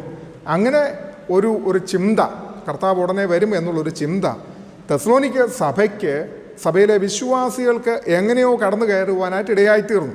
ആ ചിന്തയോടുകൂടെ അവർ എല്ലാ പരിപാടികളും നീക്കി വെച്ച് ഇരുന്നപ്പോൾ അവർക്ക് കൊടുക്കുന്ന ആഹ്വാനമാണ്, നിങ്ങൾ വേല ചെയ്യണം, നിങ്ങൾ അലസന്മാരായിട്ടിരിക്കുവാനായിട്ട് പാടില്ല എന്ന് പറഞ്ഞുകൊണ്ട് അവരെ പ്രബോധിപ്പിക്കുന്നതായിട്ടുള്ള കാര്യമാണ് നമുക്ക് അവിടെ കാണുവാനായിട്ട് കഴിയുന്നത്. അപ്പോൾ ഈ 9 മുതൽ 12 വരെയുള്ളതായ വാക്യങ്ങൾ നാം പഠിക്കുന്നതായിട്ടുള്ള സമയത്ത് സഹോദരപ്രീതിയെക്കുറിച്ച് പഠിക്കുന്നു. മാത്രവുമല്ല, ആ സഹോദരപ്രീതി പ്രാക്ടീസ് ചെയ്യേണ്ടതാണെന്ന് പഠിപ്പിക്കുന്നു. തുടർന്ന് നമ്മൾ കണ്ടത് എന്താണ്? നാം വിശുദ്ധരായിട്ട് നടക്കണം, ദൈവത്തിന് പ്രസാദമുള്ളതായിട്ടുള്ള പ്രവൃത്തിക്ക് ചെയ്ത് ജീവിപ്പാനായിട്ട് ഇടയായിത്തീരണം. സ്വന്തം കാര്യങ്ങളെ നോക്കി അടങ്ങിപ്പാർത്ത് നാം സ്വന്തം കൈകൊണ്ട് വേല ചെയ്ത് ജീവിക്കണം എന്നുള്ളതായ ആഹ്വാനത്തോടുകൂടെയാണ് സഹോദരപ്രീതി എന്നുള്ളതായ വിഷയം പൗലോസ് അപ്പോസ്തലൻ അവിടെ അവസാനിപ്പിക്കുന്നതെന്ന് ഓർത്തുകൊള്ളാം. ഇനി പൗലോസ് ഈ ലേഖനത്തിലെ അതിപ്രധാനമായിട്ടുള്ള മറ്റൊരു ഭാഗത്തേക്കാണ് പ്രവേശിക്കുന്നത് എന്ന് ഓർത്തുകൊള്ളാം. മരണത്തെക്കുറിച്ച്, അല്ലെങ്കിൽ മരണത്തിന് ശേഷം സംഭവിക്കുവാൻ പോകുന്നതിനെക്കുറിച്ച് ഉള്ളതായ പൗലോസിൻ്റെ വ്യക്തമായിട്ടുള്ളതായ കാഴ്ചപ്പാട് രേഖപ്പെടുത്തിയിരിക്കുന്നതായിട്ടുള്ളൊരു ഭാഗമാണിത്. കൊരിന്ത്യ ലേഖനത്തിലും 1-ാമത്തെ കൊരിന്ത്യ ലേഖനം എഴുതുമ്പോഴും അതിൻ്റെ 15-ാമത്തെ അധ്യായത്തിലേക്ക് വരുന്നതായിട്ടുള്ള സമയത്തും തൻ്റെ മരണത്തെക്കുറിച്ചുള്ളതായ തൻ്റെ കാഴ്ചപ്പാട് അവിടെയും രേഖപ്പെടുത്തിയിരിക്കുന്നതായിട്ട് കാണുവാൻ കഴിയും. ഇത് രണ്ടും കൂടെ നമുക്ക് ഒരുമിച്ച് ക്ലബ് ചെയ്ത് ഇത് പഠിക്കുവാനായിട്ട് നമുക്ക് സാധിക്കും. അതുകൊണ്ട് 13 മുതൽ 18 വരെയുള്ള വാക്യങ്ങൾ ഞാനൊന്ന് വായിക്കാം. സഹോദരന്മാരെ, നിങ്ങൾ പ്രത്യാശയില്ലാത്ത മറ്റുള്ളവരെ പോലെ ദുഃഖിക്കാതിരിക്കേണ്ടതിന് നിദ്ര കൊള്ളുന്നവരെക്കുറിച്ച് അറിവില്ലാതിരിക്കരുതെന്ന് ഞങ്ങൾ ആഗ്രഹിക്കുന്നു. യേശു മരിക്കുകയും ജീവിച്ചെഴുന്നേൽക്കുകയും ചെയ്തു എന്ന് നാം വിശ്വസിക്കുന്നു. എങ്കിൽ അങ്ങനെ തന്നെ ദൈവം നിദ്ര കൊണ്ടവരെയും യേശു മുഖാന്തരം അവനോടുകൂടെ വരുത്തും. കർത്താവിൻ്റെ പ്രത്യക്ഷത വരെ ജീവനോടെ ശേഷിക്കുന്നവരായ നാം നിദ്ര കൊണ്ടവർക്ക് മുമ്പാകയില്ല എന്ന് ഞങ്ങൾ കർത്താവിൻ്റെ വചനത്താൽ നിങ്ങളോട് പറയുന്നു. കർത്താവ് താൻ ഗംഭീരനാദത്തോടും പ്രധാന ദൂതൻ്റെ ശബ്ദത്തോടും ദൈവത്തിൻ്റെ കാഹളത്തോടും കൂടെ സ്വർഗത്തിൽ നിന്ന് ഇറങ്ങി വരികയും ക്രിസ്തുവിൽ മരിച്ചവർ മുൻപ് ഉയർത്തെഴുന്നേൽക്കുകയും ചെയ്യും. പിന്നെ ജീവനോടെ ശേഷിക്കുന്ന നാം അവരോട് ഒരുമിച്ച് ആകാശത്തിൽ കർത്താവിനെ എതിരേൽപ്പാൻ മേഘങ്ങളിൽ എടുക്കപ്പെടും. ഇങ്ങനെ നാം എപ്പോഴും കർത്താവിനോട് കൂടെ ഇരിക്കും. ഈ വചനങ്ങളെ കൊണ്ട് അന്യോന്യം ആശ്വസിപ്പിച്ച് കൊള്ളുവീൻ. ശവസംസ്കാര ശുശ്രൂഷയിൽ ഈ ഭാഗം വായിക്കാതെയും കേൾക്കാതെയും ഇതിൽ നിന്ന് സംസാരിക്കാതെയും നമ്മളാരും കേൾക്കാതിരുന്നിട്ടില്ല. കാരണം ഇതെല്ലാ സംസ്കാര ശുശ്രൂഷകളിലും ഉപയോഗിക്കുന്നതായിട്ടുള്ള ഒരു ലേഖന ഭാഗമാണല്ലോ. അതുകൊണ്ട് തന്നെ നമ്മളിത് ഒരുപാട് കേട്ടിട്ടുള്ളതാണ്. അതുകൊണ്ട് വേഗം ഞാനത് പറഞ്ഞു പോകുവാനായിട്ട് ആഗ്രഹിക്കുക. മരണത്തെക്കുറിച്ചുള്ളതായ പൗലോസ് അപ്പോസ്തലൻ്റെ കാഴ്ചപ്പാടുകൾ എന്താണ് എന്നുള്ളതാണ് ഇവിടെ നമുക്ക് കേൾക്കുവാനായിട്ട് കഴിയുന്നത്. ഇങ്ങനെയുള്ള ഒരു ഡിസ്കഷൻ തെസ്സലോനിക്കരുമായിട്ട് വരുവാനായിട്ടുള്ളൊരു റീസണുണ്ട്. ഞാൻ മുമ്പേ പറഞ്ഞല്ലോ, ക്രിസ്തുവിൻ്റെ വരവ് ആഗമനം ആസന്നമായിരിക്കുന്നത് കൊണ്ട് ഇനി വേലയൊന്നും ചെയ്യണ്ട, നോക്കിയിരുന്നാൽ മതി എന്നുള്ളൊരു ചിന്ത അവരുടെ ഉള്ളിൽ കയറിയിരുന്നു. ഇവർക്ക് ചില തെറ്റായിട്ടുള്ള കാഴ്ചപ്പാടുകൾ അങ്ങനെ വന്നിരുന്നു. അതിനാണ് അവിടെ പൗലോസ് മറുപടി കൊടുക്കുന്നത്. ഇവിടെ വീണ്ടും പൗലോസ് കൊടുക്കുന്ന ഒരു മറുപടി ഈ കാര്യം ഇവിടെ ഡിസ്കസ് ചെയ്യുവാനായിട്ടൊരു കാര്യം എന്താകുന്നു എന്ന് ചോദിച്ചാൽ, ഇവരുടെ ഉള്ളിൽ എങ്ങനെയോ ഒരു ചിന്ത വന്നു. ക്രിസ്തുവിൻ്റെ പുനരാഗമനത്തിന് മുൻപ് മരിച്ചുപോയ വിശുദ്ധന്മാരുടെ അവസ്ഥ എന്തായിരിക്കും എന്നുള്ളതായ ഒരു കൺഫ്യൂഷൻ ഈ തെസ്സലോനിക്കയിലേക്ക് കടന്നു കയറുവാനായിട്ട് ഇടയായിത്തീർന്നു. അവരുടെ ഭയം എന്തായിരുന്നു എന്ന് ചോദിച്ചാൽ, യേശു ക്രിസ്തുവിൻ്റെ വരവിന് മുൻപ് ഈ ലോകത്തിൽ നിന്ന് മാറ്റപ്പെട്ടു പോയതായിട്ടുള്ള വിശ്വാസികൾ ക്രിസ്തുവിൻ്റെ പുനരാഗമനം വരുന്നതായിട്ടുള്ള വേളയിൽ അവർ കൈവിടപ്പെട്ടു പോകുമോ, അവരെ അംഗീകരിക്കത്തില്ലേ എന്നുള്ളതായ ഒരു സംശയം. അതായത് ക്രിസ്തുവിൻ്റെ പുനരാഗമനത്തിന് മുൻപ് മരിച്ചു പോയതായിട്ടുള്ള വിശുദ്ധന്മാരുടെ അവസ്ഥ എന്തായിരിക്കും, അവർ കൈവിടപ്പെടുമോ? ഇതാണ് അവരെ ഭരിച്ച ഒരു ചോദ്യം. ആ സംശയത്തിനാണ് പൗലോസ് അപ്പോസ്തലൻ ഇവിടെ മറുപടി കൊടുക്കുന്നത്. തുടക്കം എന്താ പറയുന്നത്? നിദ്ര കൊള്ളുന്നവരെ കുറിച്ച്, അതായത് നിങ്ങൾ പ്രത്യാശയില്ലാത്ത മറ്റുള്ളവരെ പോലെ ദുഃഖിക്കാതിരിക്കേണ്ടതിന് നിദ്ര കൊള്ളുന്നവരെ കുറിച്ച് അറിവില്ലാതെ ഇരിക്കരുത്. അങ്ങനെയാണ് പറയുന്നത്. We do not want you to be uninformed brothers about those who are asleep. നിദ്ര കൊള്ളുന്നവരെ കുറിച്ച് അറിവില്ലാതെ ഇരിക്കരുത്. പൗലോസ് അപ്പോസ്തലൻ മരണത്തെ ഉപമിച്ചിരിക്കുന്നത് നിദ്രയോടാണ്, ഉറക്കത്തോടാണ്. ചില വചനഭാഗങ്ങളെല്ലാം എടുത്ത് നമുക്ക് നോക്കാനുള്ള ടൈം ഇല്ലാത്തതുകൊണ്ട് ചില കാര്യങ്ങൾ മാത്രം. അതായത് മരണത്തെ നിദ്രയോട് ഉപമിച്ചിട്ടുണ്ട്, ഉറക്കത്തോട് ഉപമിച്ചിട്ടുണ്ട്, വിശ്രമത്തോട് ഉപമിച്ചിട്ടുണ്ട്, വെള്ളം ഒഴുകിപ്പോകുന്നു എന്ന് പറയുന്ന ആ ഒഴുക്കിപ്പോകലിനോട് ഉപമിച്ചിട്ടുണ്ട്. ഇങ്ങനെ പല കാര്യങ്ങൾ ഉപമിച്ചിട്ടുണ്ട് എന്ന് കാണുവാൻ കഴിയും. പഴയ നിയമത്തിൽ നാം പരിശോധിക്കുന്നതായിട്ടുള്ള സമയത്ത്, രാജാക്കന്മാരുടെ കാലഘട്ടം എടുത്ത് നോക്കുന്നതായിട്ടുള്ള സമയത്ത് രാജാക്കന്മാരെ കുറിച്ച് ഇന്നത്തെ ഒരു രാജാവ് അല്ലെങ്കിൽ ഒരു രാജാവ് മരിച്ചു കഴിഞ്ഞാൽ എന്താ പറഞ്ഞത്, നാട് നീങ്ങി അല്ലേ? നമ്മളൊക്കെ ചെറുപ്പത്തിൽ കേട്ടിട്ടുള്ളതാണ്. തിരുവിതാംകൂർ രാജാക്കന്മാരൊക്കെ മരിക്കുന്നതായിട്ടുള്ള സമയത്ത് നാട് നീങ്ങി എന്നുള്ളതായ ഒരു പദപ്രയോഗം കേൾക്കാം. പല പേരുകൾ നമുക്കത് കേൾക്കാറുണ്ട്. തിരുമേനിമാരൊക്കെ കാലം ചെയ്യുകയാണെങ്കിൽ പറയും കാലം ചെയ്തു, മരിച്ചു കഴിഞ്ഞാൽ പറഞ്ഞതാണ് കാലം ചെയ്തു എന്നുള്ള പേര്. എന്നാൽ ഇവിടെ പൗലോസ് അപ്പോസ്തലൻ അല്ലെങ്കിൽ ദൈവത്തിൻ്റെ വചനം പറഞ്ഞിരിക്കുന്നതാണ്, ദാവീദ് മരിക്കുന്നതായിട്ടുള്ള സമയത്ത് 1 രാജാക്കന്മാരുടെ പുസ്തകം 2-ാമത്തെ അധ്യായം 10-ാമത്തെ വാക്യം നമ്മൾ പരിശോധിക്കുകയാണെങ്കിൽ ദാവീദ് നിദ്ര പ്രാപിച്ചു എന്നാണ് പറഞ്ഞിരിക്കുന്നത്. പിന്നെ 1 രാജാക്കന്മാർ തന്നെ 11-ാമത്തെ അധ്യായം 43-ാമത്തെ വാക്യത്തിൽ ശലോമോനെക്കുറിച്ച് പറഞ്ഞിട്ടുണ്ട്. ശലോമോൻ നിദ്ര പ്രാപിച്ചു. പിന്നീട് അതിൻ്റെ തന്നെ 14-20 വരികയാണെങ്കിൽ യൊരോബെയാം നിദ്ര പ്രാപിച്ചു. 14-31 വരുന്നുണ്ട് രഹബെയാം നിദ്ര പ്രാപിച്ചു. യോഹന്നാൻ്റെ സുവിശേഷം 11-ാമത്തെ അധ്യായം 11-ാമത്തെ വാക്യത്തിൽ വരുന്നുണ്ട് കർത്താവ് പറഞ്ഞു ലാസർ നിദ്ര കൊള്ളുന്നു. പിന്നെ അപ്പം ദാനിയേൽ പ്രവാചകൻ്റെ പുസ്തകം 12-ാമത്തെ അധ്യായം 2-ാമത്തെ വാക്യത്തിലേക്ക് വരുന്നുണ്ട്. അവിടെ പറയുന്നുണ്ട് നിലത്തിലെ പൊടിയിൽ നിദ്ര കൊള്ളുന്നവർ, അവിടെയും പറഞ്ഞിരിക്കുന്ന നിദ്ര എന്നാണ് പറഞ്ഞിരിക്കുന്നത്. മാർക്കോസിൻ്റെ സുവിശേഷം 5-ാമത്തെ അധ്യായം 39-ാമത്തെ വാക്യത്തിൽ യായിറോസിൻ്റെ മകളെക്കുറിച്ച് കർത്താവ് പറഞ്ഞു കുട്ടി ഉറങ്ങുന്നു.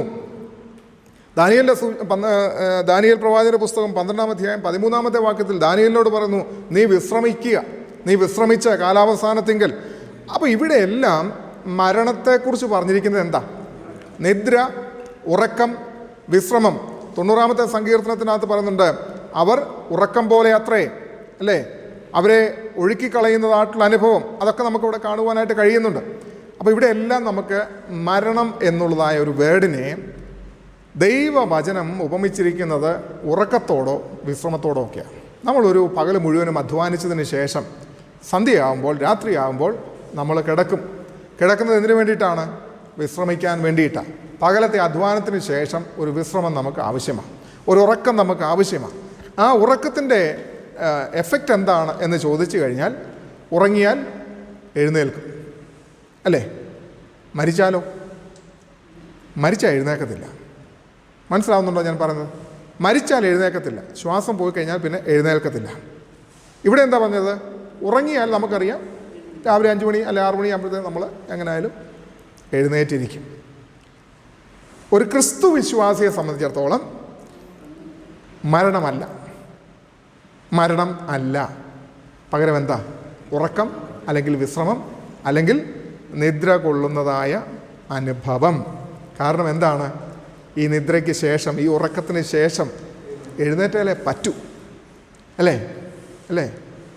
ഞാൻ ഉണരുമ്പോൾ നിൻ്റെ രൂപം കണ്ട് തൃപ്തനാകും. ദൈവത്തിന് സ്തോത്രം. ഞാൻ ഉണരുമ്പോൾ നിൻ്റെ രൂപം കണ്ട് തൃപ്തനാകും. ദാനിയേലിനോട് പറഞ്ഞു, ദാനിയേലേ പൊയ്ക്കൊള്ളുക, മക്കളെ നീ ഒത്തിരി ഓടി, ഒത്തിരി അധ്വാനിച്ചു, ഒരുപാട് കാര്യങ്ങൾ ചെയ്തു, ഇനി നിനക്കൊരല്പം വിശ്രമം ആവശ്യമാണ്.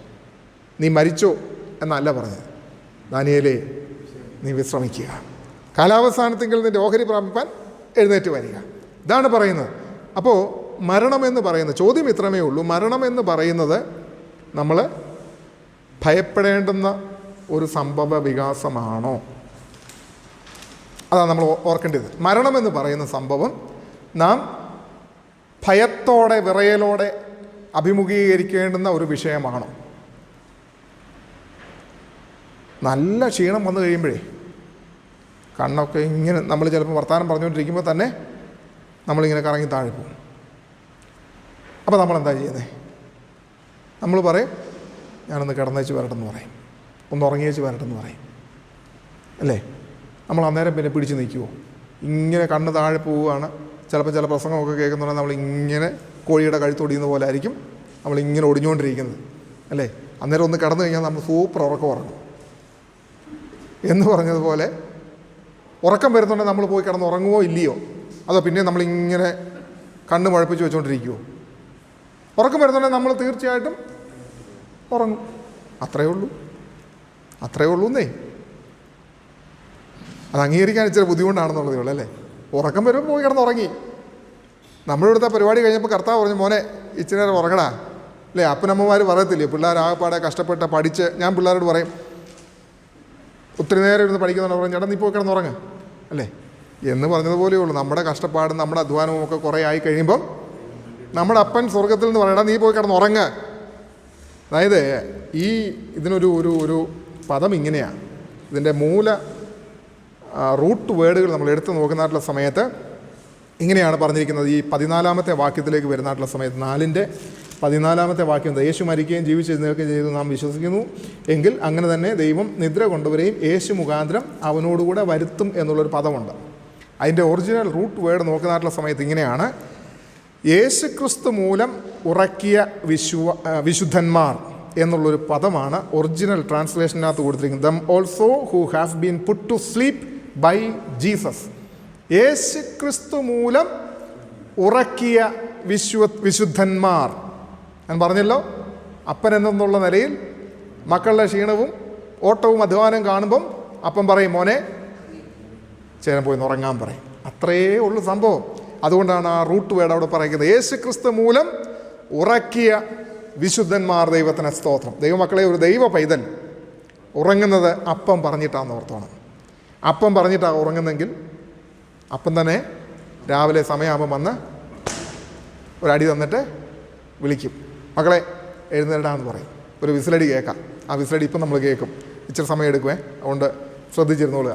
അപ്പം നിദ്ര കൊള്ളുന്നവരെക്കുറിച്ച് നമ്മൾ അറിവില്ലാതിരിക്കരുത്. നിദ്ര എന്ന് പറയുന്നത് വെറും ഉറക്കം മാത്രമാണ് എന്നുള്ളത് ഓർത്തുകൊള്ളം. ആരാ ഉറക്കുന്നത്? നമ്മുടെ യേശു കർത്താവ് നമ്മുടെ ക്ഷീണം കാണുമ്പോൾ, ഇഹലോകത്തിലെ നമ്മുടെ ഓട്ടം മതിയായി എന്ന് കർത്താവിന് തോന്നുമ്പോൾ കർത്താവ് പറയും നീ വിശ്രമിച്ചു കൊള്ളുക. നാം വിശ്രമിക്കുവാൻ പോകുന്നതായിട്ടുള്ള അനുഭവം. പിന്നെ നിദ്ര കൊള്ളുന്നവർക്ക് എന്താണ് സംഭവിക്കുന്നത്? നമുക്കറിയാം, ധനവാന്റെയും ലാസറിൻ്റെയും കാര്യം അറിയാം. ഇഹലോകത്തിൽ അവർ ജീവിച്ചു. മരണം കഴിഞ്ഞപ്പോൾ എന്താണ് സംഭവിച്ചത്? ഒരാൾ അബ്രഹാം പിതാവിൻ്റെ മടിയിലും ഒരാൾ യാതനാ സ്ഥലത്തും എത്തിച്ചേരുന്നത് നമ്മൾ കാണുന്നു. ക്രൂശിലേക്കുള്ള ലാസ്റ്റ് മൊമെൻറ്റിൽ രക്ഷിക്കപ്പെടുന്നു. എന്താ സംഭവിക്കുന്നത്? പർദീസായിൽ ഇരിക്കുവാനായിട്ടുള്ള അവസരം. പൗലോസ് അപ്പോസ്തലൻ പറഞ്ഞു, വിട്ടുപിരിഞ്ഞാൽ ഞാൻ ക്രിസ്തുവിനോടുകൂടെ ആയി ഇരിക്കുന്നു എന്ന്. കൊലോസ്യ ലേഖനത്തിനകത്ത് 3-ാമത്തെ അധ്യായം 1 മുതൽ 3 വരെയുള്ള വാക്യങ്ങൾ, നിങ്ങൾ മരിച്ച് നിങ്ങളുടെ ജീവൻ ക്രിസ്തുവിനോടുകൂടെ ദൈവത്തിൽ മറഞ്ഞിരിക്കുന്നു. നമ്മുടെ ജീവനായ ക്രിസ്തു വെളിപ്പെടുമ്പോൾ നിങ്ങളും അവനോടുകൂടെ തേജസ്സിൽ വെളിപ്പെടും. ദൈവത്തിന് സ്തോത്രം. ഇത്രയും കാര്യങ്ങൾ ഞാൻ വിശദീകരിക്കുന്നില്ല, നിങ്ങൾക്ക് അറിയാവുന്നതുകൊണ്ട് അടുത്ത ഭാഗത്തിലേക്ക് ഞാൻ പെട്ടെന്ന് കയറുകയാണ്. നിദ്ര കൊള്ളുന്നവരെക്കുറിച്ച് അറിവില്ലാതിരിക്കരുത് എന്ന് പറയുന്നതിൻ്റെ കാരണം, അതായത് ജാതികളായിരിക്കുന്ന ആളുകളെ സംബന്ധിച്ച് ദൈവത്തിൽ പ്രത്യാശയോ പുനരുത്ഥാനത്തിൽ വിശ്വാസമുള്ളവരോ അല്ല എന്നുള്ളത് ഓർത്തുകൊള്ളണം. എന്തുകൊണ്ടാണ് നിങ്ങൾ നിദ്ര കൊള്ളുന്നവരെക്കുറിച്ച് അറിവില്ലാതെ ഇരിക്കരുത്, പ്രത്യാശയില്ലാത്തവരെ പോലെ നിങ്ങൾ ദുഃഖിക്കരുതെന്നാണല്ലോ പൗലോസ് തുടങ്ങുമ്പോൾ പറയുന്നത്. അപ്പോൾ പ്രത്യാശയില്ലാത്തവരെ പോലെ ദുഃഖിക്കരുതെന്ന് പറഞ്ഞു കഴിഞ്ഞാൽ ജാതികളായിരിക്കുന്നതായിട്ടുള്ള ആളുകളെ സംബന്ധിച്ച് ദൈവത്തിൽ പ്രത്യാശയോ പുനരുത്ഥാനത്തിൽ വിശ്വാസമുള്ളവരോ അല്ല. അപ്പോൾ അവരെ സംബന്ധിച്ചിടത്തോളം മരണം എന്ന് പറയുന്നത് ഇറ്റേണലായിട്ട് അങ്ങ് മാറുക, എന്നത്തേക്കുമുള്ളതായ ഒരു വേർപാട്, വിടവാങ്ങൽ. ഒരു വിശ്വാസിയെ സംബന്ധിച്ചിടത്തോളം അങ്ങനെയല്ല. നമുക്കുള്ളൊരു വിശ്വാസം എന്താണ്? അടുത്ത തീരത്ത് നമുക്ക് വീണ്ടും കാണാം എന്നുള്ളൊരു വിശ്വാസമാണ് നമ്മളെ, പ്രത്യാശയാണ് നമ്മളെ നയിക്കുന്നത്. എന്നാൽ അവിശ്വാസികളെ സംബന്ധിച്ചിടത്തോളം, ജാതികളെ സംബന്ധിച്ചിടത്തോളം, കർത്താവായ യേശുക്രിസ്തുവിൽ ഇല്ലാത്തവരെ സംബന്ധിച്ചിടത്തോളം മരണം എന്നത്തേക്കുമുള്ളതാണ്. അപ്പോൾ ഇനിയും നമ്മുടെ പ്രിയപ്പെട്ടവരെ കാണുവാൻ സാധ്യമല്ല എന്നുള്ള വേദന ഉള്ളിലേക്ക് കയറുമ്പോൾ അവരെ വാവിട്ട് കരയും, ദുഃഖിക്കും. അവരെ മരിച്ചവരിന് വേണ്ടിയിട്ട് സ്വന്തം ശരീരത്തിൽ മുറിവേൽപ്പിക്കും. വളരെ വ്യക്തമായിട്ട് പഴയ നിയമം പറഞ്ഞിട്ടുണ്ട്, മരിച്ചവന് വേണ്ടി നിങ്ങൾ സ്നാനമേൽക്കരുത്, മരിച്ചവന് വേണ്ടി നിങ്ങൾ മുറിവേൽപ്പിക്കരുത് ഇത്യാദി കാര്യങ്ങളൊക്കെ അവിടെ വളരെ വ്യക്തമായിട്ട് പറഞ്ഞിരിക്കുന്നതായിട്ട് കാണുവാനായിട്ട് കഴിയും. അങ്ങനെയാണെങ്കിൽ എന്താണ് ഇവിടെ പറഞ്ഞിരിക്കുന്നത്? ഇവിടെ വളരെ വ്യക്തമായിട്ട് പറഞ്ഞിരിക്കുന്നു, പ്രത്യാശയില്ലാത്തത് എന്തുകൊണ്ടാണ്? നമുക്കൊരു റീയൂണിയൻ ഉണ്ട് എന്നുള്ള വിശ്വാസമില്ലായ്മ കൊണ്ടാണ് പ്രത്യാശയില്ലാത്തത്. യേശുക്രിസ്തുവിൽ വിശ്വാസമില്ല, പുനരുത്ഥാനത്തിലും വിശ്വാസമില്ലാത്തത് കൊണ്ടാണ്. അതായത് ആദിമ സഭയുടെ കാലത്ത് എന്താണ്, ഈ സദൂക്യര്, അതുപോലെ തന്നെ നോസ്റ്റിക് ചിന്താഗതിയുള്ള ആൾക്കാർ, എപ്പിക്യൂരിയർ, ഇങ്ങനെ പറയുന്നതായിട്ടുള്ള ആളുകൾ പുനരുത്ഥാനത്തെ അംഗീകരിച്ചിട്ടില്ലെന്ന് ഓർത്തോളം. അവർ പുനരുത്ഥാനത്തിൽ വിശ്വസിക്കുന്നവരായിരുന്നില്ല എന്നുള്ളത് ഓർത്തോളം. അതുകൊണ്ട് തന്നെ എന്താണ്, ജാതികളെ സംബന്ധിച്ച് തങ്ങളുടെ പ്രിയപ്പെട്ടവർ എന്നേക്കുമായിട്ട് മരിക്കുന്നുവെന്ന് അവരെ വിശ്വസിക്കുക. ചിലരെ സംബന്ധിച്ചിടത്തോളം വിശ്വാസം എന്താകുന്നു എന്ന് ചോദിച്ചാൽ, ഏതെങ്കിലും മൃഗത്തിൻ്റെയോ ഏതെങ്കിലും പക്ഷിയുടെയോ രൂപത്തിൽ അവർ പുനർജനിക്കും എന്നുള്ളതായ വിശ്വാസം ഉള്ളിൽ കൊണ്ട് നടക്കുന്ന ആളുകളെയും ഈ ലോകത്തിൽ നമുക്ക് കാണുവാനായിട്ട് കഴിയും. ഇവിടെയാണ് പൗലോസ് അപ്പോസ്തലൻ പുനരുത്ഥാനത്തെക്കുറിച്ചിട്ട് അടിവരയിട്ട് സംസാരിക്കുന്നതായിട്ട് നമുക്ക് കാണുവാനായിട്ട് കഴിയുന്നത്. എന്താ പറയുന്നത് ഇവിടെ? ഇനിയും നമ്മൾ ശ്രദ്ധിച്ചു കൊള്ളാം. നിദ്ര കൊള്ളുന്നവരെ നിങ്ങൾ പ്രത്യാശയില്ലാത്ത മറ്റുള്ളവരെ പോലെ ദുഃഖിക്കരുത്. രണ്ട് പറഞ്ഞ എന്താണ്? നിദ്ര കൊള്ളുന്നവരെ കുറിച്ച് അറിവില്ലാതെ ഇരിക്കുകയും ചെയ്യരുത് എന്ന് ഞങ്ങൾ ആഗ്രഹിക്കുന്നു. ഈ രണ്ട് കൂട്ടങ്ങൾ കാര്യങ്ങൾ ആണ് ഇവർക്കുള്ള സംശയം. എന്താണ്? മരിച്ചവർ, യേശുക്രിസ്തുവിൽ വിശ്വസിച്ച് മരിച്ചവർ യേശുക്രിസ്തുവിൻ്റെ ആഗമനത്തിന് മുൻപേ പോയാൽ എന്ത് സംഭവിക്കും? അവർ കൈവിടപ്പെടുമോ?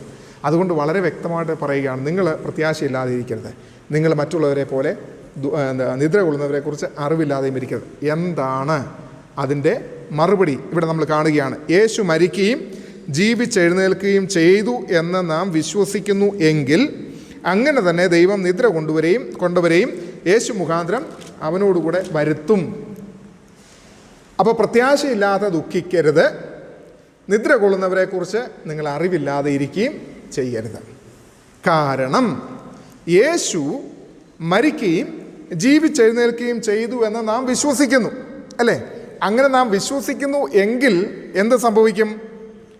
അങ്ങനെ തന്നെ ദൈവം നിദ്ര കൊണ്ടവരെയും യേശു മുഖാന്തരം അവനോടുകൂടെ വരുത്തും എന്ന് പറഞ്ഞു കഴിഞ്ഞാൽ, പുനരുത്ഥാനം, ഉയർത്തെഴുന്നേൽപ്പ് അർത്ഥശങ്കയ്ക്കിടയില്ലാതെ പൗലോസ് അപ്പോസ്തലൻ അടിവരയിട്ട് ഇവിടെ പറയുക.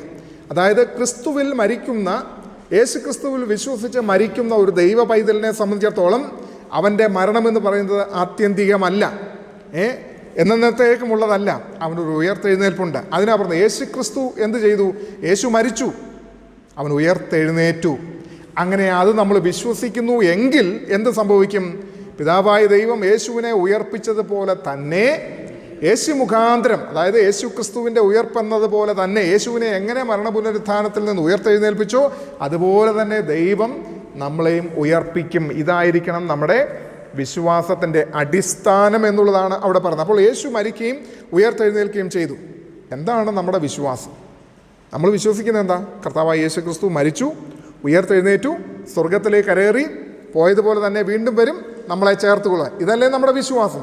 ഈ വിശ്വാസം നമുക്കുണ്ടെന്നുണ്ടെങ്കിൽ യേശു മുഖാന്തരം നമ്മയും ഉയർപ്പിക്കും. ഇനി 1 കൊരിന്ത്യർ 15 അധ്യായം 12 മുതൽ 19 വരെയുള്ളതായ വാക്യങ്ങൾ. 1 കൊരിന്ത്യർ 15 അധ്യായം അതിൻ്റെ 12 മുതൽ 19 വരെയുള്ളതായ ആ വാക്യം ഞാൻ വേഗം നിങ്ങൾക്ക് വേണ്ടി വായിക്കാം.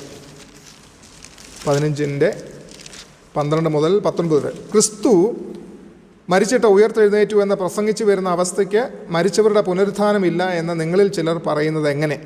മരിച്ചവരുടെ പുനരുത്ഥാനം ഇല്ല എങ്കിൽ ക്രിസ്തുവും ഉയർത്തെഴുന്നേറ്റിട്ടില്ല. ക്രിസ്തു ഉയർത്തെഴുന്നേറ്റിട്ടില്ലെങ്കിൽ നിങ്ങളുടെ പ്രസംഗം വ്യർത്ഥം, നിങ്ങളുടെ വിശ്വാസവും വ്യർത്ഥം. മരിച്ചവർ ഉയർക്കുന്നില്ല എന്ന് വരികിൽ ദൈവം ഉയർപ്പിച്ചിട്ടില്ലാത്ത ക്രിസ്തുവിനെ അവൻ ഉയർപ്പിച്ചു എന്ന് ദൈവത്തിന് വിരോധമായി സാക്ഷ്യം പറയുകയാൽ ഞങ്ങൾ ദൈവത്തിന് കള്ളസാക്ഷികളെന്ന് വരും. മരിച്ചവർ ഉയർക്കുന്നില്ല എങ്കിൽ ക്രിസ്തുവും ഉയർത്തിട്ടില്ല.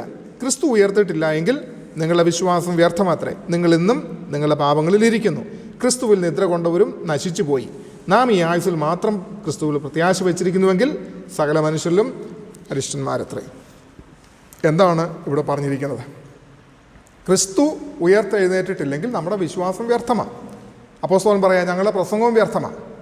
പക്ഷേ എന്താ അവിടെ പറയുന്നത്? ക്രിസ്തു മരിച്ചു, ഉയർത്തെഴുന്നേറ്റിരിക്കുന്നു. അതാണ് നമ്മുടെ വിശ്വാസം. അതുകൊണ്ട് ക്രിസ്തു എങ്ങനെ ഉയർത്തെഴുന്നേറ്റിരിക്കുന്നു അതുപോലെ തന്നെ ദൈവം ക്രിസ്തുവിൽ മരിച്ചവരെയും ഉയർപ്പിക്കും എന്ന് വളരെ വ്യക്തമായിട്ട് പൗലോസ് അപ്പോസ്തലനോട് പറയാം. അതുകൊണ്ട് ദൈവമക്കളെ, ഇന്ന് ഇവിടെ ഇരിക്കുന്ന പ്രിയപ്പെട്ടവരോട് ഞാൻ ചോദിക്കട്ടെ, മരണത്തെ നമുക്ക് ഭയപ്പെടേണ്ടതായിട്ടില്ല.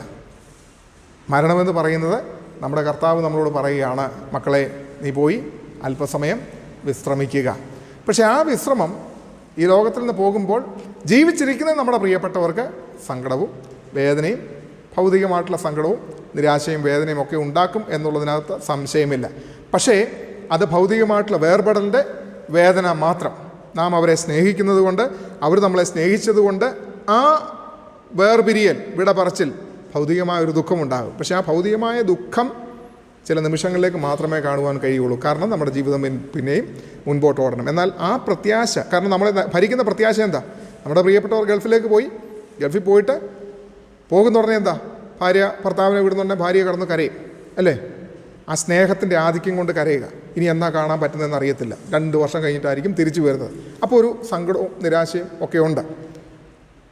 പോയി 2 ദിവസം കഴിയുമ്പം പിന്നെ ആ 2 വർഷം ഭർത്താവ് തിരിച്ചു വരുന്നിടം വരെ എന്നും കണ്ണുനീരും കൈയുമായിട്ടായിരിക്കുന്നതെങ്കിലത്തെ അവസ്ഥ എന്താണെന്ന് ഓർത്ത് നോക്കിയേ. പോയി കുറച്ചു നേരം കഴിഞ്ഞ് ഒന്ന് ഉറങ്ങി എഴുന്നേൽക്കുമ്പോഴത്തേന് എന്ത് സംഭവിക്കും? നമ്മുടെ ആ ടെൻഷനും പ്രയാസമൊക്കെ മാറും. 2ാമത്തെ ദിവസം നമ്മളൊക്കെ ഓക്കെ ആവും. പിന്നെ തിരിച്ചു വരുന്നു എന്ന് കേൾക്കുമ്പോൾ എന്താ? ഒരു ഭയങ്കര സന്തോഷമാണ്, ഒരു വലിയ എക്സൈറ്റ്മെൻറ്റിലായിരിക്കുന്നതെന്ന് ഓർത്തുകൊള്ളാം. എന്ന് പറഞ്ഞതുപോലെ നമ്മുടെ പ്രിയപ്പെട്ടവർ പോകും, ഈ ലോകത്തിൽ നിന്ന് പോകും. ഒറ്റ പ്രശ്നമേ ഉള്ളൂ, ഗൾഫിൽ നിന്ന് തിരിച്ചു വരുന്ന പോലെ ഒരു തിരിച്ചു വരവ് ഇങ്ങോട്ടില്ല. ദാവീദ് പറഞ്ഞതുപോലെ ഞാൻ അങ്ങോട്ട് പോയാലേ പറ്റൂ എന്ന് മാത്രമേ ഉള്ളൂ. അപ്പോൾ എനിക്ക് അങ്ങോട്ട് ചെന്നാൽ കാണാം. മരണത്തിൽ തിരിച്ചു വരവില്ല ഇങ്ങോട്ട്, പക്ഷേ എനിക്ക് അങ്ങോട്ട് ചെല്ലാം, അവിടെ വെച്ചിട്ട് കാണാനായിട്ട് പറ്റും. അതാണ് ഏറ്റവും വലിയ പ്രത്യാശ. അതുകൊണ്ട് നമ്മുടെ പ്രിയപ്പെട്ടവർ വാങ്ങിപ്പോകുമ്പോൾ നമുക്ക് സങ്കടമുണ്ട്, ഭൗതികമായിട്ടുള്ള ദുഃഖം അവരോടുള്ള സ്നേഹം കൊണ്ട്. മറിച്ച് അതിൽ തന്നെയാണ്, ചിലരെ കണ്ടിട്ടില്ലേ, ചില ജീവിതങ്ങൾ കണ്ടിട്ടില്ലേ, ജീവിതാവസാനം വരെ ദുഃഖത്തിൻ്റെ കയത്തിൽ കൂടെ കടന്നു പോകുന്നു. അതെന്തുകൊണ്ടാകുന്നതെന്ന് ചോദിച്ചാൽ ആ പ്രത്യാശ ഇല്ലാത്തത് കൊണ്ടാണ്, ആ വിശ്വാസം ഇല്ലാത്തത് കൊണ്ടാണ് അപ്രകാരമായി പോകുന്നത് എന്നുള്ളത് നമ്മൾ ഓർത്തുകൊള്ളും. അതുകൊണ്ട് ഇവിടെ നമുക്കതാണ് കാണുവാനായിട്ട് കഴിയുന്നത്. ഇവിടെ പൗലോസ് അപ്പോസ്തലൻ പറയുകയാണ്, യേശുക്രിസ്തു ഉയർത്തെഴുന്നേറ്റിരിക്കുന്നത് പോലെ പിതാവായ ദൈവം നമ്മളെയും ഉയർത്തെഴുന്നേൽക്കും. പിന്നെന്താ പറയുന്നത്? കർത്താവിൻ്റെ പ്രത്യക്ഷത വരെ ജീവനോടെ ശേഷിക്കുന്നവരായ നാം നിദ്ര കൊണ്ടവർക്ക് മുമ്പാകെയില്ല എന്ന് ഞങ്ങൾ കർത്താവിൻ്റെ വചനത്തിൽ നിങ്ങളോട് പറയുന്നു. എന്താ ചോദ്യം? എന്താണ് അവരുടെ ഉള്ളിലുള്ള ചോദ്യം? എന്താണ്? ഈ കർത്താവിൻ്റെ പ്രത്യക്ഷതയ്ക്ക് മുമ്പേ മരിച്ചു പോയി കഴിഞ്ഞാൽ അവർ കൈവിടപ്പെട്ട് പോകുമോ, അവരെവിടെ പോകും എന്നുള്ള ചിന്തയാണ്. ഇവിടെ പറയുന്നത് എന്താണ്? കർത്താവിൻ്റെ പ്രത്യക്ഷത വരെ ജീവനോടെ ശേഷിക്കുന്നവരായി നാം നിദ്ര കൊണ്ടവർക്ക് മുൻപാകെയില്ല എന്ന് ഞങ്ങൾ കർത്താവിൻ്റെ വചനത്തിൽ നിങ്ങളോട് പറയുന്നു. അതായത് നാം കർത്താവിൻ്റെ വരവ് വരെ ജീവനോടുകൂടെ ആയിട്ടുള്ള ആളുകൾക്ക് എന്തെങ്കിലും പ്രത്യേകമായിട്ടുള്ള പ്രിവിലേജ് ഉണ്ടോ? ഒരു പ്രിവിലേജും ഇല്ല, ഒരു പ്രിവിലേജും ഇല്ല എന്നുള്ളത് ഓർത്തുകൊള്ളാം. കാരണം എന്താണ്? ഇവിടെ പറഞ്ഞിരിക്കുന്നത് അനുസരിച്ചിട്ട് നമ്മളെക്കാട്ടിൽ മുമ്പേ ആരാണ് എഴുന്നേൽക്കുന്നതാണ് പറഞ്ഞിരിക്കുന്നത്?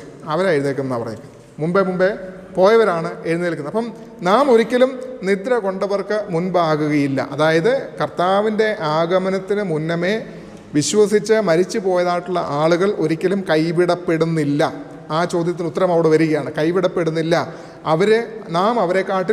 നാം ജീവിച്ചിരുന്നത് കൊണ്ട് നാം അവരെക്കാട്ടിലും മുൻപന്മാർ ആകുകയുമില്ല എന്നും പൗലോസ് അവിടെ പ്രസ്താവിക്കുന്നതായിട്ട് കാണുവാൻ കഴിയുന്നു. 1 കൊരിന്ത്യർ 15:51 വായിക്കുമ്പോഴും പൗലോസ് അപ്പോസ്തലനോട് പറയുന്നുണ്ട്, നാം എല്ലാവരും നിദ്ര കൊള്ളുകയില്ല എന്ന് തന്നെ പൗലോസ് അവിടെയും പറഞ്ഞിരിക്കുന്നതായിട്ട് നമുക്ക് കാണാനായിട്ട് കഴിയും. പിന്നീട് പറഞ്ഞിരിക്കുന്നത് എന്താണ്?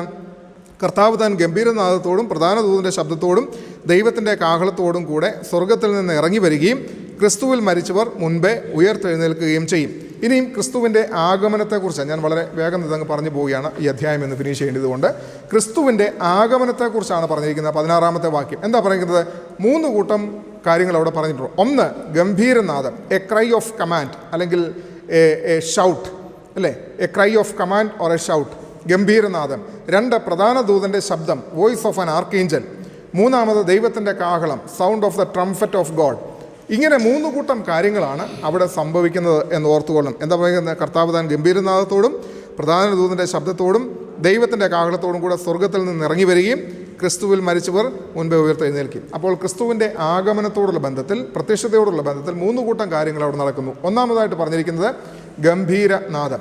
പുറപ്പാട് പുസ്തകം 19-ാമത്തെ അധ്യായം 16-ാമത്തെ വാക്യത്തിനകത്ത് പറഞ്ഞിരിക്കുന്ന വാക്യം എന്താകുന്നു എന്ന് ചോദിച്ചു കഴിഞ്ഞാൽ, യഹോവയായ ദൈവം സീനായി പർവ്വതത്തിൽ പ്രത്യക്ഷപ്പെടുവാനായിട്ട് തുടങ്ങുമ്പോൾ അവിടെ ഇടിമുഴക്കം ഉണ്ടാകുന്നു, ലൈറ്റ്നിങ് ഉണ്ടാകുന്നു, ഗംഭീരനാദമുണ്ടാകുന്നു. പർവ്വതത്തിലേക്ക് കർത്താവ് തമ്പുരാൻ ഇറങ്ങി വരുവാനായിട്ട് തുടങ്ങുമ്പോൾ ഒരു ഗംഭീരനാദം. ഇവിടെയും പറഞ്ഞിരിക്കുന്നത് എന്താണ്? ഗംഭീരനാദം, a cry of command or a shout. ഇതിനെക്കുറിച്ച് ഒരു ചിന്ത ഇപ്രകാരമുണ്ട്. ആ ചിന്ത ഞാൻ നിങ്ങളോട് പറയുകയാണ്. ഗംഭീരനാദം എന്ന് പറയുന്നത് കർത്താവിൻ്റെ ആജ്ഞാശബ്ദമാണ്. ഓക്കെ, കർത്താവിൻ്റെ ആജ്ഞാശബ്ദമാണ് ഗംഭീരനാദം എന്ന് പറയുന്നത്. അതായത് കല്ലറകളിന്മേലുള്ളതായ യേശുവിൻ്റെ അധികാരത്തെ കാണിക്കുന്നതാണ് ഗംഭീരനാദം എന്ന് പറയുന്നത്. A cry of shout, a cry of command, കൽപ്പന, ആജ്ഞാവാക്യമാണ്. ഈ ശബ്ദം കല്ലറകളിന്മേൽ, തൻ്റെ വിശുദ്ധന്മാരുടെ കല്ലറകളിന്മേലുള്ളതായ യേശുവിൻ്റെ അധികാരത്തെ പ്രകടമാക്കുകയാണ്. ഉദാഹരണം പറഞ്ഞു കഴിഞ്ഞാൽ, ലാസറിൻ്റെ കല്ലറയുടെ അരികിലേക്ക് വന്നിട്ട് കർത്താവ് പറയുന്നുണ്ട്, ലാസറേ പുറത്തു വരിക.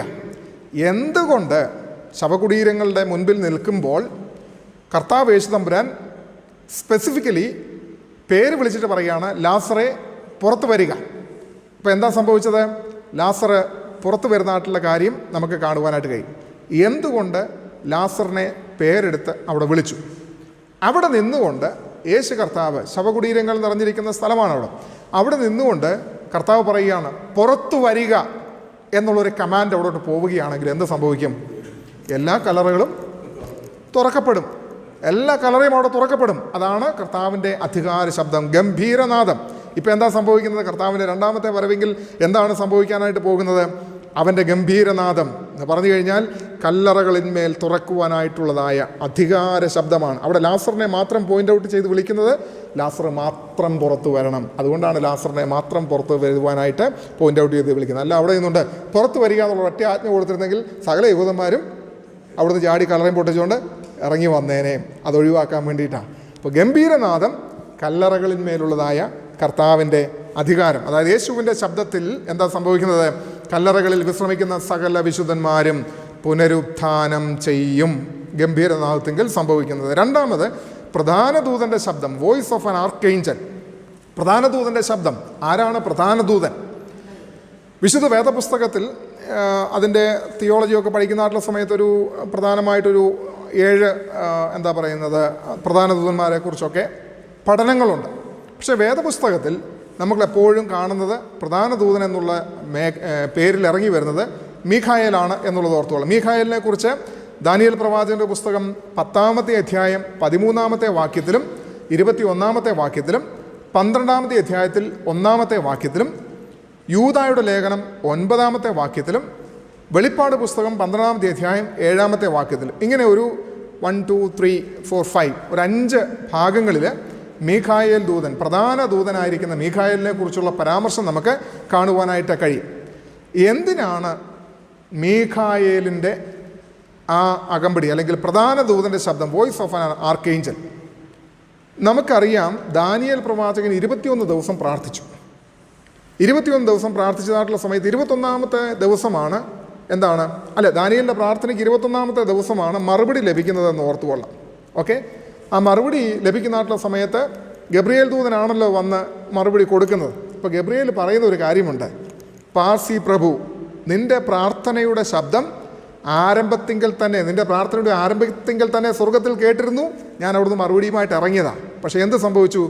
പാർസി പ്രഭു എന്നെ തടഞ്ഞു. പിന്നെന്താ സംഭവിച്ചത്? മീഖായേൽ വന്നു. മീഖായേൽ അവനുമായിട്ട് പടവെട്ടിയ സമയത്ത് ഞാൻ ഫ്രീ ആയി, എന്നെ നിൻ്റെ അരികിലേക്ക് അയച്ചു എന്ന് പറഞ്ഞു കഴിഞ്ഞാൽ,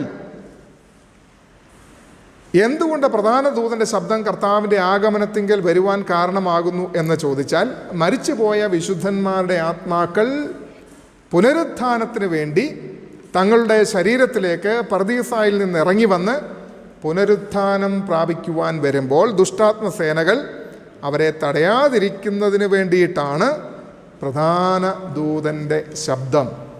പർദീസായിൽ നിന്നായിരിക്കുന്നതായിട്ടുള്ള വിശുദ്ധന്മാരുടെ ആത്മാക്കൾ കല്ലറകളിലേക്ക് മടങ്ങി വന്ന് അവരുടെ ശരീരത്തിൽ പ്രവേശിക്കുമ്പോൾ അതിന് തടസ്സമുണ്ടാക്കുന്ന ദുഷ്ടാത്മസേനകൾ കടന്നു വരുമ്പോൾ അവരെ അതിൽ നിന്ന് അകറ്റുവാൻ വേണ്ടിയിട്ടാണ് പ്രധാന ദൂതനായ മീഖായേലിൻ്റെ ശബ്ദം അവിടെ പുറപ്പെടുവിക്കുന്നത് എന്നുള്ളതായ ഒരു ചിന്ത, ഒരു പഠനം ഉണ്ട്.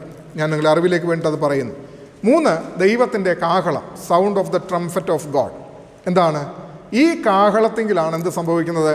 ഭൂമിയിൽ ജീവനോടെ ഇരിക്കുന്നതായിട്ടുള്ള വിശുദ്ധന്മാർ രൂപാന്തരപ്പെടുന്നത്. മനസ്സിലായല്ലോ? അപ്പോൾ 3 കൂട്ടം കാര്യങ്ങൾ. ഗംഭീരനാദം പുറപ്പെടുവിക്കുമ്പോൾ കല്ലറകൾ തുറക്കപ്പെടും. 2, ആർക്കേഞ്ചൽ പർദീസായിൽ നിന്നുള്ള ആത്മാക്കൾ കല്ലറകളിലേക്ക് വരുന്നതായിട്ടുള്ള സമയത്ത് അവരെ ദുഷ്ടാത്മസേനകൾ തടയാതിരിക്കുവാൻ വേണ്ടി. 3, ദൈവത്തിൻ്റെ കാഹളം. ഈ ഭൂമിയിൽ ജീവനോടുകൂടെ ഇരിക്കുന്ന നാം എല്ലാവരും എന്താണ് 1 കൊരിന്ത്യർ 15:51 52 വായിച്ചു കഴിഞ്ഞാൽ അവിടെ പറഞ്ഞിട്ട്, കണ്ണിമയ്ക്കുന്നതിനിടയിൽ നൊടിയിടയിൽ എന്താണ് നാം രൂപാന്തരപ്പെടും. അതൊക്കെ ഭയങ്കര, നമ്മൾ ചിന്തിച്ചു കഴിഞ്ഞാൽ ചിന്തിച്ചാൽ ഒരു അന്തവുമില്ല, ചിന്തിച്ചില്ലേ ഒരു കുന്തവുമില്ലെന്ന് പറഞ്ഞ പോലത്തെ അവസ്ഥയല്ലേ. നമുക്ക് ആർക്കും മനസ്സിലാക്കാൻ പറ്റാത്ത മൊമെൻറ്റിൽ സംഭവിക്കുന്ന ഒരു കാര്യമാണ് കണ്ണിമയ്ക്കുന്നത്. ട്വിങ്ക്ലിംഗ് ഓഫ് അൻ ഐ അല്ലേ. കണ്ണ് ഒന്ന് അടച്ചു തുറക്കുമ്പോഴത്തേനും നമ്മൾ ആരായിട്ട് മാറുകയാണ്? തേജസ്കരിക്കപ്പെട്ടതായ മറ്റൊരു രൂപാന്തരീകരിക്കപ്പെട്ടതായ അനുഭവത്തിലേക്ക് മാറുന്നു എന്നുള്ളത് ഓർത്തുള്ളൂ. അപ്പോൾ ഈ 3 കാഹളത്തിൻ്റെ അല്ലെങ്കിൽ 3 ശബ്ദങ്ങളുടെ അർത്ഥം നിങ്ങൾക്ക് മനസ്സിലായി കാണുമെന്ന് വിചാരിക്കുക. പിന്നെന്താ? ക്രിസ്തുവിൽ മരിച്ചവർ മുൻപേ ഉയർത്തെഴുന്നേൽക്കും. എങ്ങനെയാണ് ക്രിസ്തുവിൽ മരിക്കേണ്ടതെന്നുള്ളതൊക്കെ നമുക്കറിയാമല്ലോ. ഇനി ഞാൻ അതുകൊണ്ട് അധികം വിശദീകരിക്കുവാനായിട്ട് ആഗ്രഹിക്കുന്നില്ല. എല്ലാവർക്കും അറിയാം ക്രിസ്തുവിൽ മരിക്കേണ്ടുന്നത് എങ്ങനെയാണ്. കർത്താവായ യേശു ക്രിസ്തുവിനെ രക്ഷിതാവായി സ്വീകരിച്ച് കർത്താവായ യേശു ക്രിസ്തുവിൻ്റെ ക്രൂശ മരണത്തിലും മരണപുനരുത്ഥാനങ്ങളിലും നമ്മുടെ വീണ്ടും വരവിലും വിശ്വസിക്കുന്നതായ ഒരു അനുഭവം, ക്രിസ്തുവിൽ ആയിരിക്കുക, ക്രിസ്തുവിൽ മരിക്കുക, ക്രിസ്തുവിൽ മറഞ്ഞിരിക്കുന്ന ഒരു അനുഭവം. പിന്നെ ജീവനോടെ ശേഷിക്കുന്നതായ നാം അല്ലേ. അവിടെ അത് തന്നെയല്ലേ പറഞ്ഞിരിക്കുന്നത്? ക്രിസ്തുവിൽ മരിച്ചവർ മുമ്പ് എഴുന്നേൽക്കും, പിന്നെ ജീവനോടെ ശേഷിക്കുന്ന നാം അല്ലേ അവരോട് ഒരുമിച്ച് ആകാശമേഘങ്ങളിലേക്ക് എടുക്കപ്പെടും. ഇവിടെ എന്താ നമുക്ക് കാണാൻ കഴിയുന്നത്? നമ്മളിൽ നിന്ന് വാങ്ങിപ്പോയതായിട്ടുള്ള നമ്മുടെ പ്രിയപ്പെട്ടവർ അല്ലേ. നമുക്ക് മുന്നമേ, ഒരു പക്ഷേ നമുക്ക് മുന്നമേ അല്ലെങ്കിൽ നമ്മൾ വാങ്ങിപ്പോയി, നമുക്ക് ശേഷമുള്ള പ്രിയപ്പെട്ടവർ ഒരു റീയൂണിയനിലേക്ക് വരികയാണ് അല്ലേ. എങ്ങനെയാണ് ഒരുമിച്ച് പോകുന്നത്? മരിച്ചവർ മുമ്പേ ഉയർത്തെഴുന്നേൽക്കും, പിന്നെ ജീവനോടുകൂടെ ഇരിക്കുന്ന നാം രൂപാന്തരപ്പെടും. പക്ഷേ മേപ്പോട്ട് പോകുമ്പോൾ എങ്ങനെയാണ് പോകുന്നത്? ഒരുമിച്ചാണ് പോകുന്നത് അല്ലേ. 2 കൂട്ടരും കൂടെ ഒരുമിച്ചാണ് പോകുന്നത്. അപ്പോൾ ചിലപ്പോൾ ഒരു പക്ഷേ ടാറ്റൊക്കെ കാണിച്ചായിരിക്കും പോകുന്നത്, നമുക്കൊക്കെ അറിയാൻ പറ്റുമായിരിക്കും എന്നൊക്കെ ഞാൻ വിചാരിക്കുകയാണ്. ഇവിടെ അത് വ്യക്തമാക്കില്ല. നാം ഒരുമിച്ച് എന്നാണ് പറയുന്നത്. ആ ഒരുമിച്ച് എന്നുള്ളതിന് നമ്മൾ കൂടുതൽ വ്യാഖ്യാനം കൊടുക്കാതിരിക്കുന്നതെന്നല്ല. കാരണം മരിച്ചവരും, അതായത് മുൻപേ മരിച്ചവരും അന്ന് ജീവനോടുകൂടെ ഉള്ളവരും ഒരുമിച്ച് തേജസ്കരണം പ്രാപിച്ച് ആകാശമേഘങ്ങളിൽ കർത്താവിനെ സ്വീകരിപ്പാനായിട്ട് എടുക്കപ്പെടും എന്നുള്ളതാണ് നാം അവിടെ മനസ്സിലാക്കേണ്ടത്. അപ്പോൾ അവിടെ കർത്താവിനെ എതിരേൽപ്പാനായിട്ട് പിന്നീട് പറഞ്ഞിരിക്കുന്നത് എന്താണ്? നാം അവരോട് ഒരുമിച്ച് ആകാശത്തിൽ കർത്താവിനെ എതിരേൽപ്പാൻ മേഘങ്ങളിൽ എടുക്കപ്പെടും. ഇങ്ങനെ നാം എപ്പോഴും കർത്താവിനോടുകൂടെ ഇരിക്കും. അതായത് എടുക്കപ്പെടും എന്നുള്ള പദത്തിൻ്റെ അർത്ഥം, മീനിങ്, റൂട്ട് വേർഡ് റാപ്ചർ എന്നുള്ളതാണ് അല്ലേ. ഉൾപ്രാപണം, റാപ്ചർ, അതായത് ദൈവജനം എടുക്കപ്പെടുകയാണ്. കർത്താവ് സ്വർഗത്തിൽ നിന്ന് ഇറങ്ങി വരുന്നു. എവിടെയാണ് കണ്ടുമുട്ടുന്ന 2 കൂട്ടരും കൂടെ? മേഘത്തിൽ, മിഡ് എയറിൽ അല്ലേ. We will meet him in the mid air. അവിടെ നമ്മൾ യേശു കർത്താവിനെ കാണുകയാണ്, ഒരുമിച്ച് കണ്ട് മുട്ടുകയാണ്. ഇങ്ങനെ നാം കർത്താവിനോടുകൂടെ എപ്പോഴും ആയിരിക്കും. ഇങ്ങനെ എന്ത് ചെയ്യണമെന്ന് പറഞ്ഞാൽ ഈ വചനങ്ങളെ കൊണ്ട് അന്യോന്യം ആശ്വസിപ്പിച്ചുകൊള്ളു. ഇപ്പം മരണത്തെക്കുറിച്ചുള്ള കാഴ്ചപ്പാട് കണ്ടോ? ഇവിടെ പൗലോസ് അപ്പോസ്തലൻ പറഞ്ഞ് ഇവിടെ അവസാനിപ്പിക്കുക. നിങ്ങൾ എങ്ങനെ ആശ്വസിക്കേണ്ടത്? നമുക്കൊരു പുനരുത്ഥാനമുണ്ട് അല്ലേ. നമ്മൾ വീണ്ടും കാണും. നമ്മൾ കർത്താവിനോടുകൂടെ എപ്പോഴും ഒരുമിച്ച് ആയിരിക്കും. ഇത് കുറച്ചുകൂടെ എക്സ്പ്ലെയിൻ ചെയ്യേണ്ട ഒരു ഘടകം കൂടെ ഇതിനകത്ത് കിടപ്പുണ്ട്. അത് ദൈവം അനുവദിച്ചാൽ അടുത്ത ക്ലാസ്സിൽ പറയും. ഇന്ന് ഞാനതിൻ്റെ പുറകെ പോയി കഴിഞ്ഞാൽ കുറേ ഡീറ്റെയിൽഡ് എക്സ്പ്ലനേഷൻ തരേണ്ടതാണ്. ദൈവം അനുവദിച്ചാൽ അടുത്ത ക്ലാസ് തുടങ്ങുന്നതിന് മുമ്പ് അത് പറഞ്ഞ് നമുക്ക് 5-ാമത്തെ അധ്യായത്തിലേക്ക് പ്രവേശിക്കാം. അതുകൊണ്ട് ഇന്ന് ഈ തിരുവചനം നമ്മുടെ ജീവിതത്തിന് അനുഗ്രഹമായി മാറട്ടെ. പൗലോസിൻ്റെ സഹോദരപ്രീതിയെക്കുറിച്ച് നമ്മൾ കേട്ടു. അതുപോലെ തന്നെ നമ്മൾ സഹോദരപ്രീതി ഉള്ളവരായിരിക്കണമെന്ന് പൗലോസ് അപ്പോസ്തലൻ നമ്മളെ പഠിപ്പിക്കുന്നു. മരണത്തെക്കുറിച്ചുള്ളതായ കാഴ്ചപ്പാട് എന്താണ് എന്നുള്ളത് നമുക്ക് കേൾക്കുവാനായിട്ട് കഴിയും. അതുകൊണ്ട് ദൈവം നമുക്ക് ഒരു ഉറക്കം വെച്ചിട്ടുണ്ട്. ആ ഉറക്കം നമുക്ക് ആർക്കും നിരസിക്കാനായിട്ട് കഴിയത്തില്ല. ദൈവം പറയുമ്പോൾ നാം ഈ ലോകത്തിൽ നിന്ന് മാറ്റപ്പെടുന്നു. എന്നാൽ താൽക്കാലികമായിട്ടുള്ള ഭൗതിക വേദനകൾ അത് നമുക്ക് ഉണ്ടാക്കുമെന്നുണ്ടെങ്കിലും ആത്യന്തികമായിട്ട് സംഭവിക്കുന്നത് എന്താകുന്നതെന്ന് ചോദിച്ചാൽ നമുക്കൊരു പുനരുത്ഥാനമുണ്ട്. നമ്മളിൽ നിന്ന് വാങ്ങിപ്പോയവരെ നമുക്ക് വീണ്ടും കാണുവാനായിട്ട് കഴിയും. നാം ഒരുമിച്ച് കർത്താവിനെ എതിരേൽപ്പാനായിട്ട് മേഘങ്ങളിലേക്ക് എടുക്കപ്പെടും. പിന്നീട് ഒരുമിച്ച് നാം കർത്താവിനോടുകൂടെ ഉണ്ട്. അതുകൊണ്ട് ദൈവമക്കളെ, മരണം അവസാനമല്ല. ഇതിനപ്പുറത്തൊരു ജീവിതമുണ്ട്. വീണ്ടും നാം ഒരുമിക്കും.